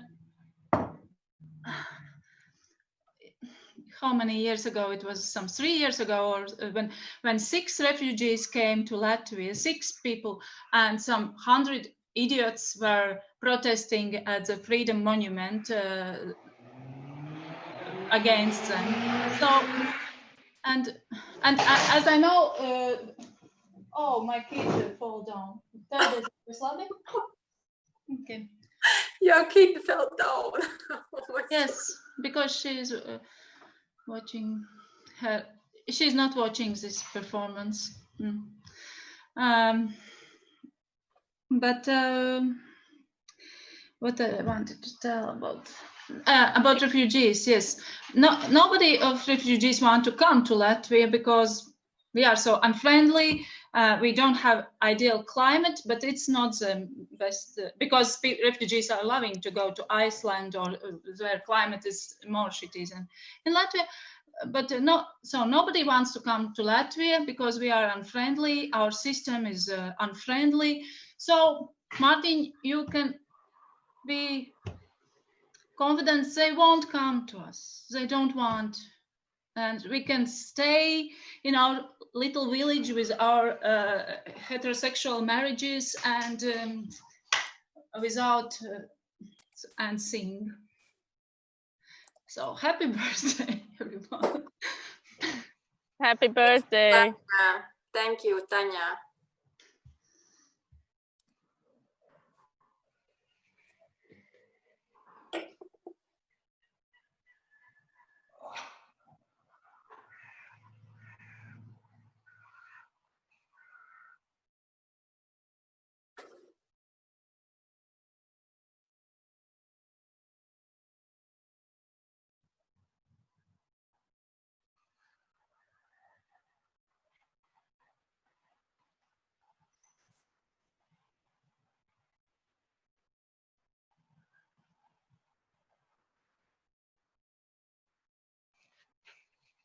Ah, you're making the chain. Wow, quite wonderful. Well, I don't want to interrupt your party, your birthday party. I'm very sorry to say, but I'm quite angry right now. I'm waiting here the whole day. I came here to Volksbühne at 8 o'clock in the morning, and now we have it nearly 10. So I spent here the whole day waiting for you, but no one came. Why? I wasn't informed. What happened? What did you mean? I mean, you got the email, the birthday plan email? An email? No, I got no one. No. I'm sorry, it's a misunderstanding then. I'm sorry. Oh, sorry, Banana. Yeah, shit happens. Maybe then next year. Yeah. Next year we can celebrate. Let's meet next year. Yes, definitely. Let's do next year in Quina Salong. Yes. Yeah. And then we will meet and be together and with David not just see each other. Yeah. Holy shit. No. I'm waiting not anymore. I take David and holy shit. Have a nice evening. Okay. Banana. No, don't go, Banana. Banana. Banana, wait. Banana. No, please. Sorry. Check your spam. No, Banana. Banana, Wait. wait. Banana, wait. What? Oh, no. What?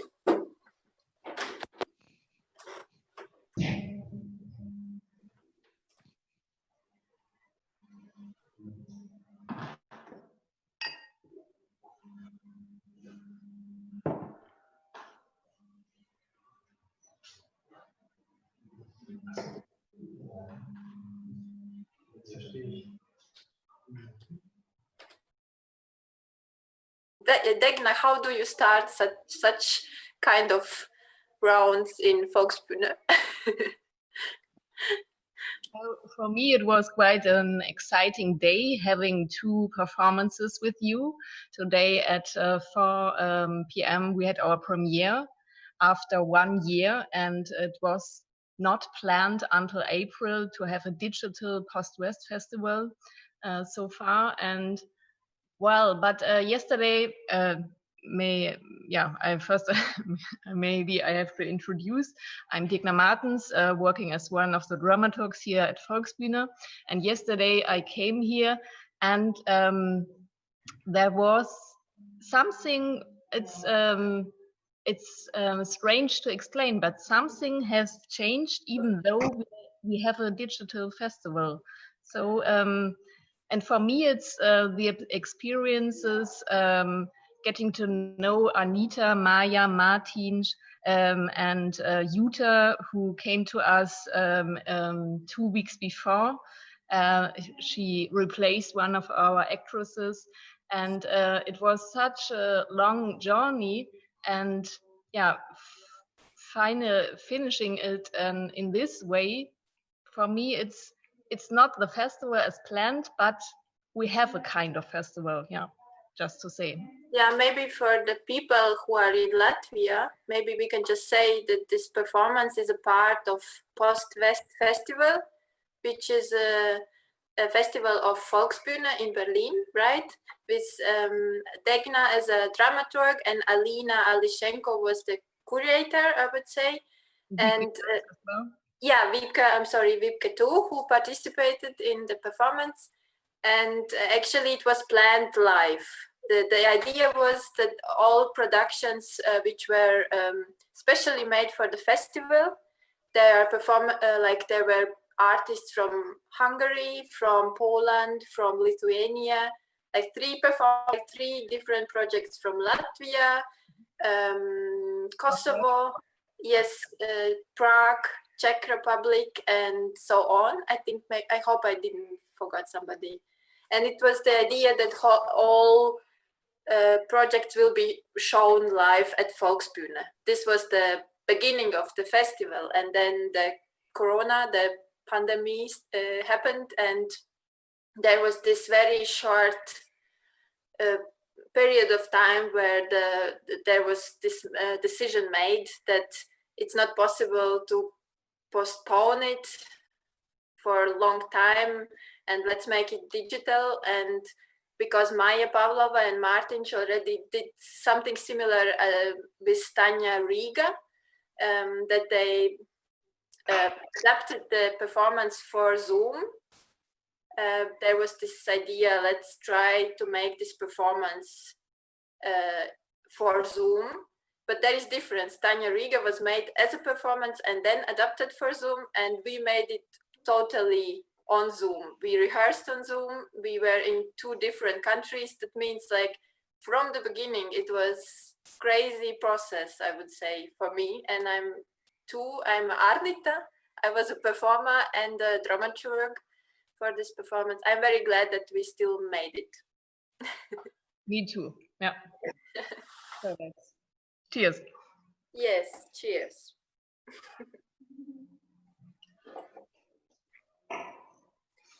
I mean, if there are some questions from audience or some experiences or critique points, I would say just be open. Just curious, how does such a rehearsal look like? Yeah, Martin, how does it look like, that kind of rehearsal? Which rehearsal? First rehearsal or last? Like yeah, I don't know. It's a Zoom conference, like we did last week's. Yeah, it's always was like a Zoom conference. We met in January for one week in Berlin and talk through what could it be if it will be alive. But yeah, then it's always been in Zoom and we collect some how to say, some interviews we collect live, some interviews we collect in Zoom conference too, and we use these interviews with the people about Berlin Wall fall or whatever. No, after this in our performance, but yeah, generally we do most things in Zoom, and it's really terrible, you know. It's like, Martin, can you look at us a bit? I'm looking in that computer, not in that computer. Okay. I mean, I just can say very shortly. 2 weeks ago, I was in Frankfurt, Main, and I was rehearsing in not Dortmund but Darmstadt. I was just running through 2 different cities, and in each city in the theater the internet connection was so bad, and it was the most important thing for this rehearsal, that you even can understand each other. I mean, there was a lot of frustration about that already on my part, and for we had luck with Martins that we learned Daniel to know before the corona. That means we and Dagna that we could talk live and meet each other like little bit more like personally. And I don't know how it was for Jutta and Daniel, because I know Jutta a little bit, but for example, Daniel and Jutta met only on Zoom. They, right? Yeah. I met you two as well on a Zoom. But I know you a little bit. I mean, me personally, I know like who you are and everything. Okay. Yeah. From like in the party, we've heard about each other, but we never seen each other like in the real time. But no, we will change that soon. What? 13 years ago, we did a production, and you actually met each other. What? I don't remember that. I just didn't. Caravan. Greaves Mabels. What? Jutta, you don't remember our Nee, Caravan. Of course I remember, but I remember cold space and that we were blowing sand with hair dryers, and that I was a camel, and Sami. Okay. No, it was. Sorry, Anita. It was one of my favorite productions. My God, I'm sorry. I have no idea. Wow, sorry. I'm happy that we were together there. My God. I meant the question actually a bit different. I was more curious. How do you actually rehearse such piece, such production, which is more a discussion or more open? I mean, more like that. I mean, even if it would not be on Zoom, I would be interested how you would actually do that. We were collecting ammunition, you know, we did very personal stuff first, like personal histories, personal stories, or from persons we know and that we think are can make us personally like affected or related to the project. And from that on, like with this ammunition, we try to like simulate more and more this that it's not a talk show, but it is a discussion. It's a difference, and that took quite some time, but because there was no audience, it was terrible because we knew all the stories. And now when there was audience, we mixed it up again, you know, and tried to get flexible and improvising. And with all the ammunition we collected in the beginning, we could talk about a lot of topics without, you know, getting too trivial. And then we inserted triviality again because it's a party. And I don't know if it works on Zoom, but it's a way to talk about all this stuff without being too, I don't know, like, you know, explaining the world, and it's just fucking boring, I hope. But that's how we worked. It's put it very simply. And that's, you know, that like normal rehearsals, actually. And I also have a question. Maybe it's really a big shame, or I have a big lack of knowledge, and I didn't get the core of it. But is there any, so I don't know. So is Tanya any? Does it mean something? I don't know. Do you mean the name or the like who? No, is it any symbolic thing, or does it have a meaning? It does. No, it's just I don't know, and I don't know if you just chose the name and the event of a birthday to create this performance, or is the Tanya? Is it a thing in maybe Baltic countries or in? No, I think it just like we borrowed this Tanya name from this Riga performance, because in Riga it just had like this Tanya's birthday, and Tanya as a Russian name, we chose it consciously in that time, and somehow when we proposed this kind of setup or way of production or a scheme of how to do the performance for Post-West, we somehow, just to have like this idea, we said, okay, it's gonna be Tanya's birthday, Berlin. I think in the beginning we had like different concepts how maybe to change the name and other ideas how to call the performance, but But then somehow Arnita told that she also has been talking with the friends, and they said that Tanya makes sense also in Berlin, so we just left it as it is, but it's just the name of a girl. Okay. Yeah, it has this little bit this Slavic feeling, but still it was just Tanya is like for us, I would say, this person who is like has parts of our memories, like she's this imaginary. Yes. Yeah, I think this is kind of also what I got from this evening. But on the other hand, I was all the time wondering, is Tanya anything like a common expression? I just have never heard of. Okay. No, I mean, Tanya is actually a very nice name, very beautiful one.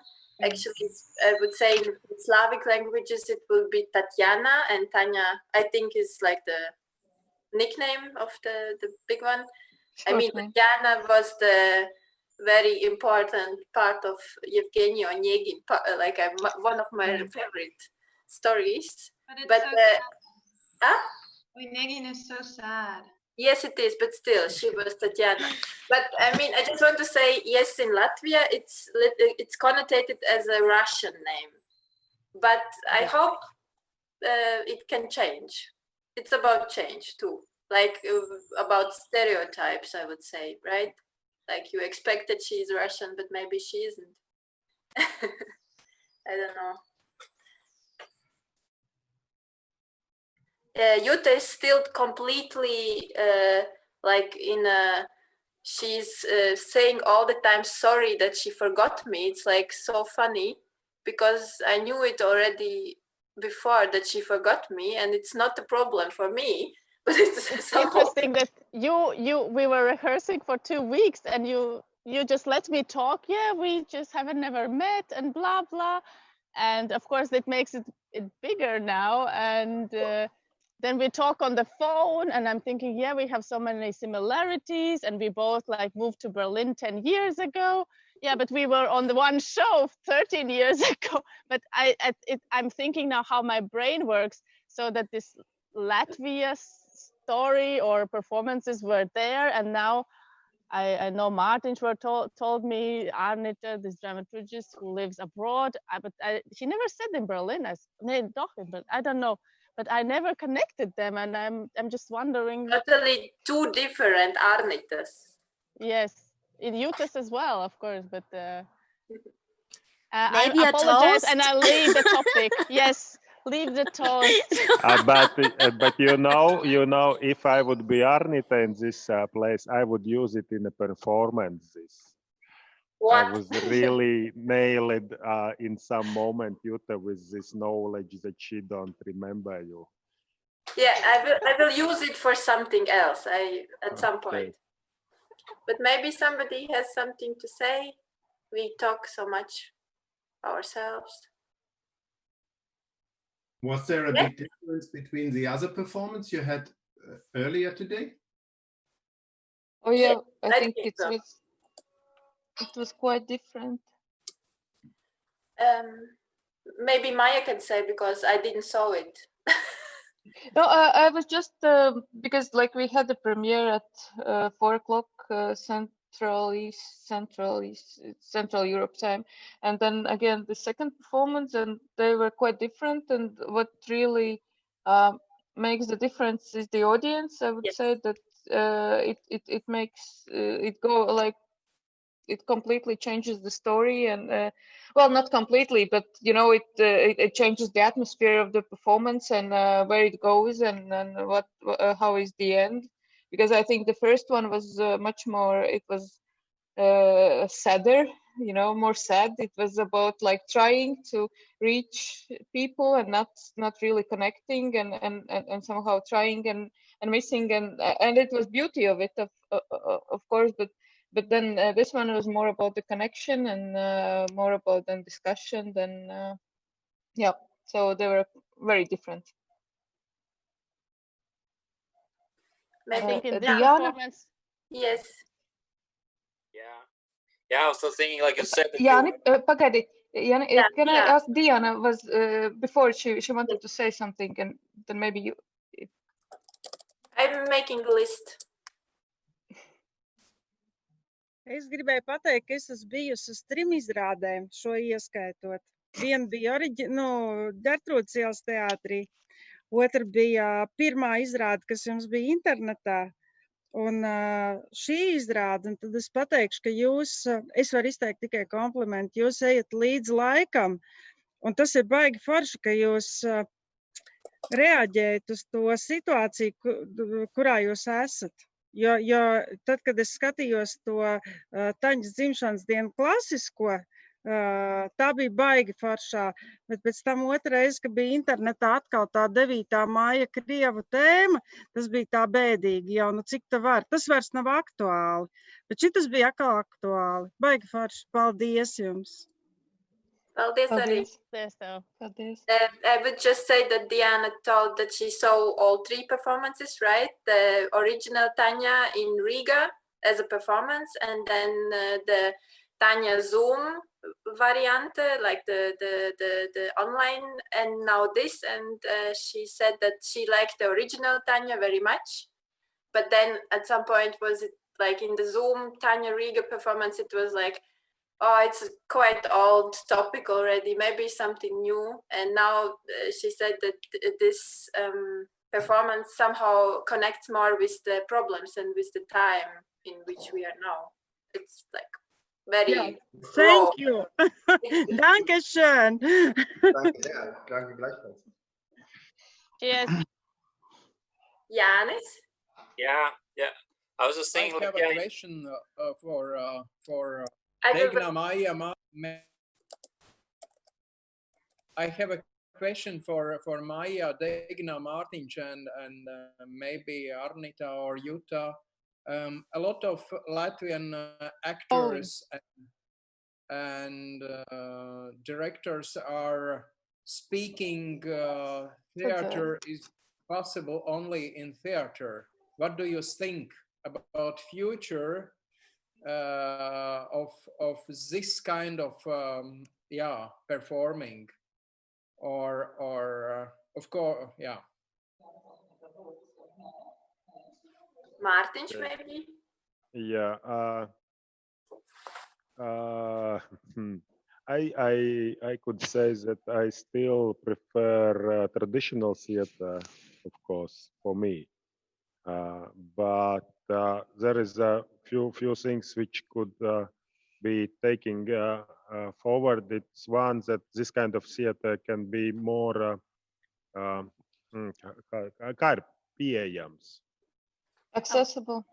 accessible for people, or like for people abroad. We can do this and they can participate, or like for small schools which can't afford to buy it. Now we have in Latvia this school system where you can buy a play and they going to the school, or school coming to the theater play.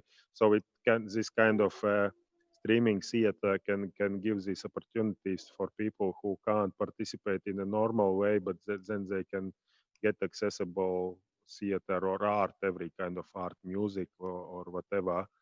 But if we talk as a theater, I think this kind of theater exists from a time when video came in the theaters. We saw some, I don't remember, it was a Gobscott's Rimini Protocol or somebody else, when you're sitting in the lobby of a hotel and watching what's happening in hotel rooms, or just this Berlin Walk where you was with these listening, speak with people in India, and they are traveling you through the town. So I think now it's just going on a spotlight, like I'm now in the spotlight to you.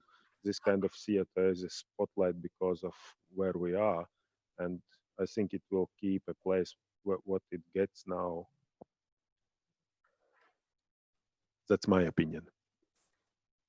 Yeah, just to add, in my point of view, for this format, or just to say furthermore, for me it was like a kind of tryout, because as I said, at the starting of April, we got the decision to plan and organize Post-West as a digital festival. And after nearly 1 year working for Tanya, for this kind of format, it works. But yes, I'm with Martin's real theater for me has another quality. Even though there are some positive aspects, Martin also mentioned it, you can connect different countries and memberships and create another audience. So for Post-West, we have 12 partners and we could invite them. Yeah. But theater, yes, theater is another kind of world in my eyes. But for me, surprisingly, this night was very talkative and very kind of, it felt very familiar to be. I mean, it was maybe also the format and how you chose how to start the talk. And it felt like in the beginning that anyone is, you all know each other or maybe not. And whoever wants can join. And maybe also the size of people who have been joining is kind of, I was able to rework it. I didn't see any theater performance online yet. I was only part of a festival, which I found more exhausting to hang at the computer all the time. But in this, maybe just as a feedback, in this performance of tonight, I was kind of, I had similar experiences like in the theater. I was having my own stories in my head. I was given space in my head and remembering my own stories. And I felt that it felt like I kind of didn't know who is performer and who not, because any story told was very special. I think so it maybe like a positive, like my compliment. I really liked it. Yeah. Thank you. So maybe we ask our actors, Daniel or Jutta. Or... No, we have to let Janis I can tell just, sorry, Janis, just one thing, because yes, I know what you were talking about, because I had the same thing before I was in this production. I saw Latvian version online, and that was in lockdown. And I live alone, and I was like living isolated already like 3-4 weeks. And then I saw this original Tanya online, and I had the really feeling of togetherness. And I thought that this is not classical theater, but it kind of gave me the space and this feeling of belonging to a group. And that was a joyful moment. And then in that point, I thought, oh, that's a great project. I wish I could be in something like that. And then after like 3 or 4 I weeks, said, you take the witch. Yes. So it's just, I like ordered to universe, like, ping. So I ordered that we play it more. So ping, so order taken. But yes, so I had the same feeling, and I was thinking about this performance for 2 weeks. And I was telling about it, about those stories, what I heard my friends for 2 weeks. And maybe it's not a classical theater, but I think that the audience as well is a part of it, and we have space for that, and that we allow that, and that we really connect, because theater for me is connection with the audience, and we connected tonight, and that was this magic. And yes, so cheers to the theater magic, even in this format. So Janis, now to you. Sorry. Yes, please. Yeah, it's just a bit coming back to the harvesting stories in a way, and then in a few moments in the piece you were like, yeah, we are from West Germany, and it would be like maybe a bit different if I came from East. And regarding that harvesting the stories, did you run into the problem of that how maybe we don't know or we don't have enough of representation or a point of view from the East, and how you were then going around that. What were maybe were some of the discoveries actually when you were going for that, or like looking for the material? We discovered that quite early, I think, and I remember saying that it's. I said several things where I used to say, okay, somebody from Eastern Germany now definitely would say something, and then we said we don't have anyone from Eastern Germany, and but you know, I thought in Berlin there would be more people, you know, from Eastern Germany here, and I thought several things, but I also thought that this is Eastern Germany here, but it's not east of Europe, because I think when Martin went to see pieces at the Volksbühne, he said it was like going to the West, you know, traveling to a Western country, and they don't like to hear that here, I think. But it's not the image, you know. But it's so it's fluid. But yes, there was a lack of representation from Eastern Germany, and even today. We hope that that the audience will be there, because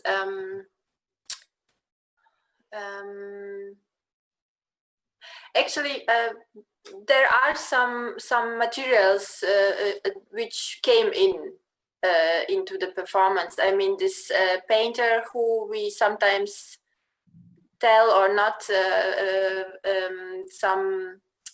now he's a fan of AfD. Like there is this story about how people wanted to be free and now joined some, not radical, but more like right-wing ideas. I talked a lot in my private with friends who are from East. I mean, I have a friend who was, her parents were from Vietnam. I mean, there are like each of the person, like we are 4 persons in the performance, have like little bit kind of persona, and but still, and we didn't make like East German persona, because nobody from us were from East Germany. But we could do that. What? We could do that next time in Riga. When we play it next time in Riga, we could do that, and we could invite a few more people. But I could play the German guy. I'm an actor. I can play it, and then Charlotte will be the Bessie. Yeah, sure. Let's go to Riga. I think we just started from this like personal experience, and then somehow, I mean, Martin's personal experience is not, I hope, his own, but they are like this, not radical, but more like traditional Latvian point of view. I don't know how to call it. And then there are those 2 Latvian women, I would call us with Jutta, who have different stories, but we choose to live in Germany. It's, I mean, we have this background of Eastern, and then we have Degna, who is completely Vessi. No, and then we have Degna, I was a banana. So yeah. And then Daniel, who is like with Daniel, it was very funny because he all the time says that he's from West Germany, and then all the time he says that he's from Russia. I mean. Yeah, it became a role, and that's interesting, I think. But yeah, but true, we don't have this Eastern German character. Yes. But in the end, we are harvesting from the audience, you know. Like I think, like I understood the whole project, like I saw it in the videos. It is all about what you are telling us or telling each other, and you can also, like, if there's somebody from Eastern Germany and I say what I said today, they would have told me, I don't know. And that's but you can only harvest what is there, and I think it's have to be very flexible. It's in my opinion, doing this what we did, and it can go completely wrong. Yeah, it can really. It can be terrible, but yeah. Very optimistic, Daniel.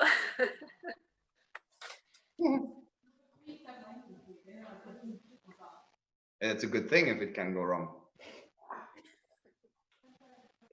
because yeah, I was thinking about that because when I was like also like when talking about with the Russian community, that sometimes people who are not really okay or happy about or even who were like supporting the freedom but are not now supporting it or not very happy, it's not really easy also to they know what is the right opinion. So I was thinking also like how much people then are willing to in a way to share because also like when I was heard just in general from the people from Germany that that the East Germans they like when everything came together they people thought, there's nothing we can learn from you like from the East, and then it made them not very happy. I had the same experience here with friends from Eastern Germany.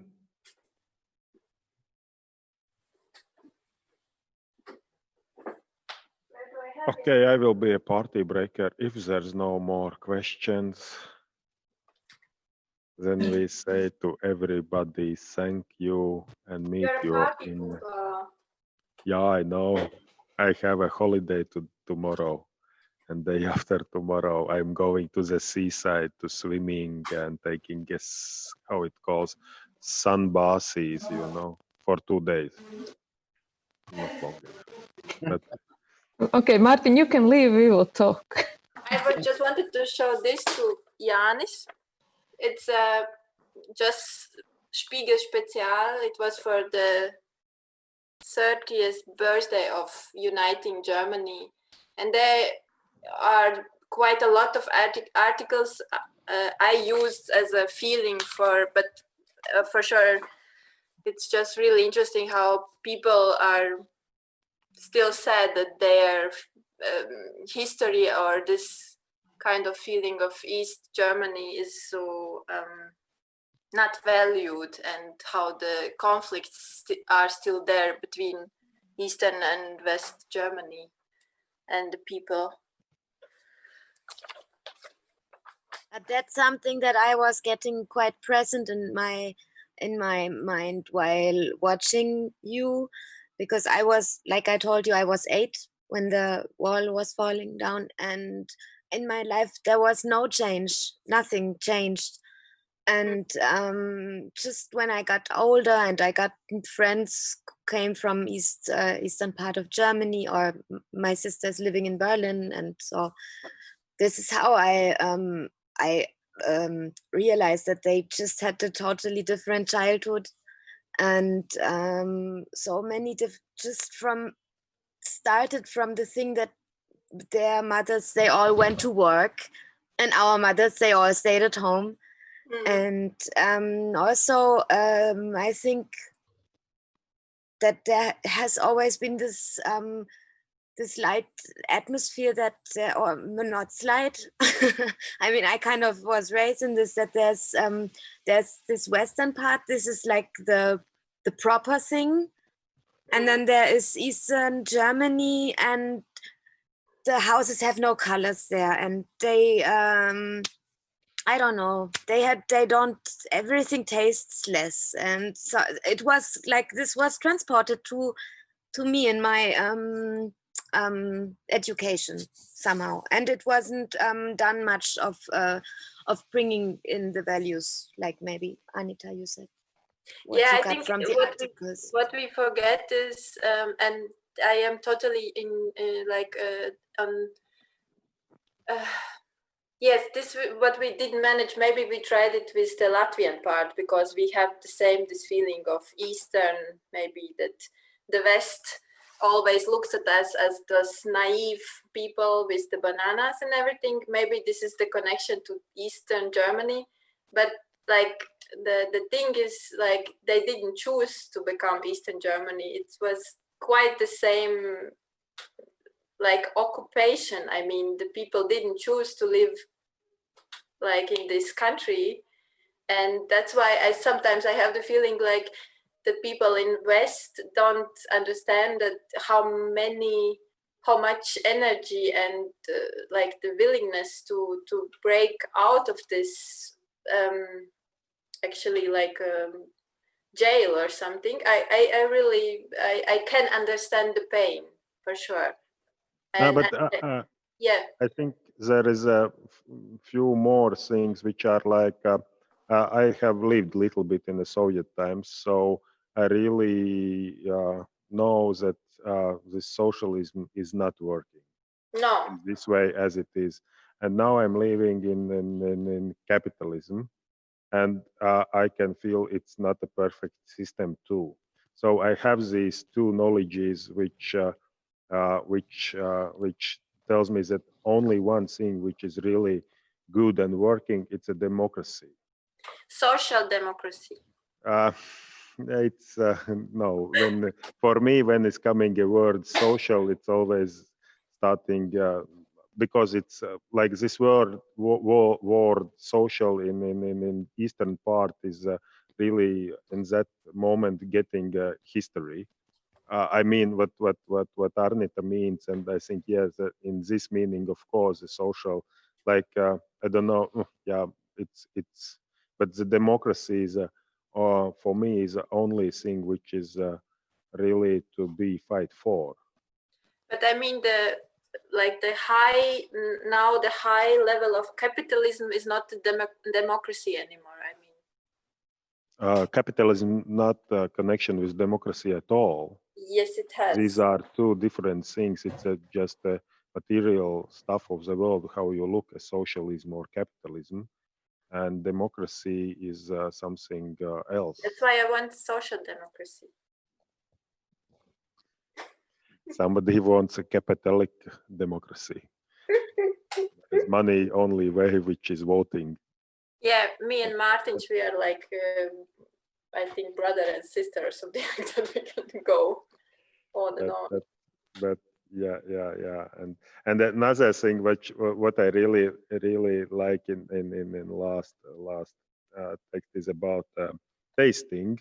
But now we are going back to this real tasting, because for me now, if we talk, then West tasting is because you use these garš pastiprinātājus, and I don't know what's in English. Taste enhancers. Yeah, and now we're going back to reality where food is tasting as it tastes, and it's similar everywhere. It's the same about democracy, I think. Democracy is a democracy. It's everywhere the same, if it is.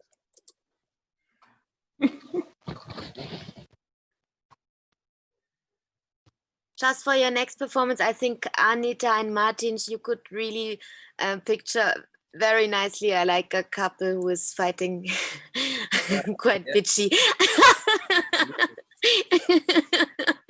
That's right. Thank you.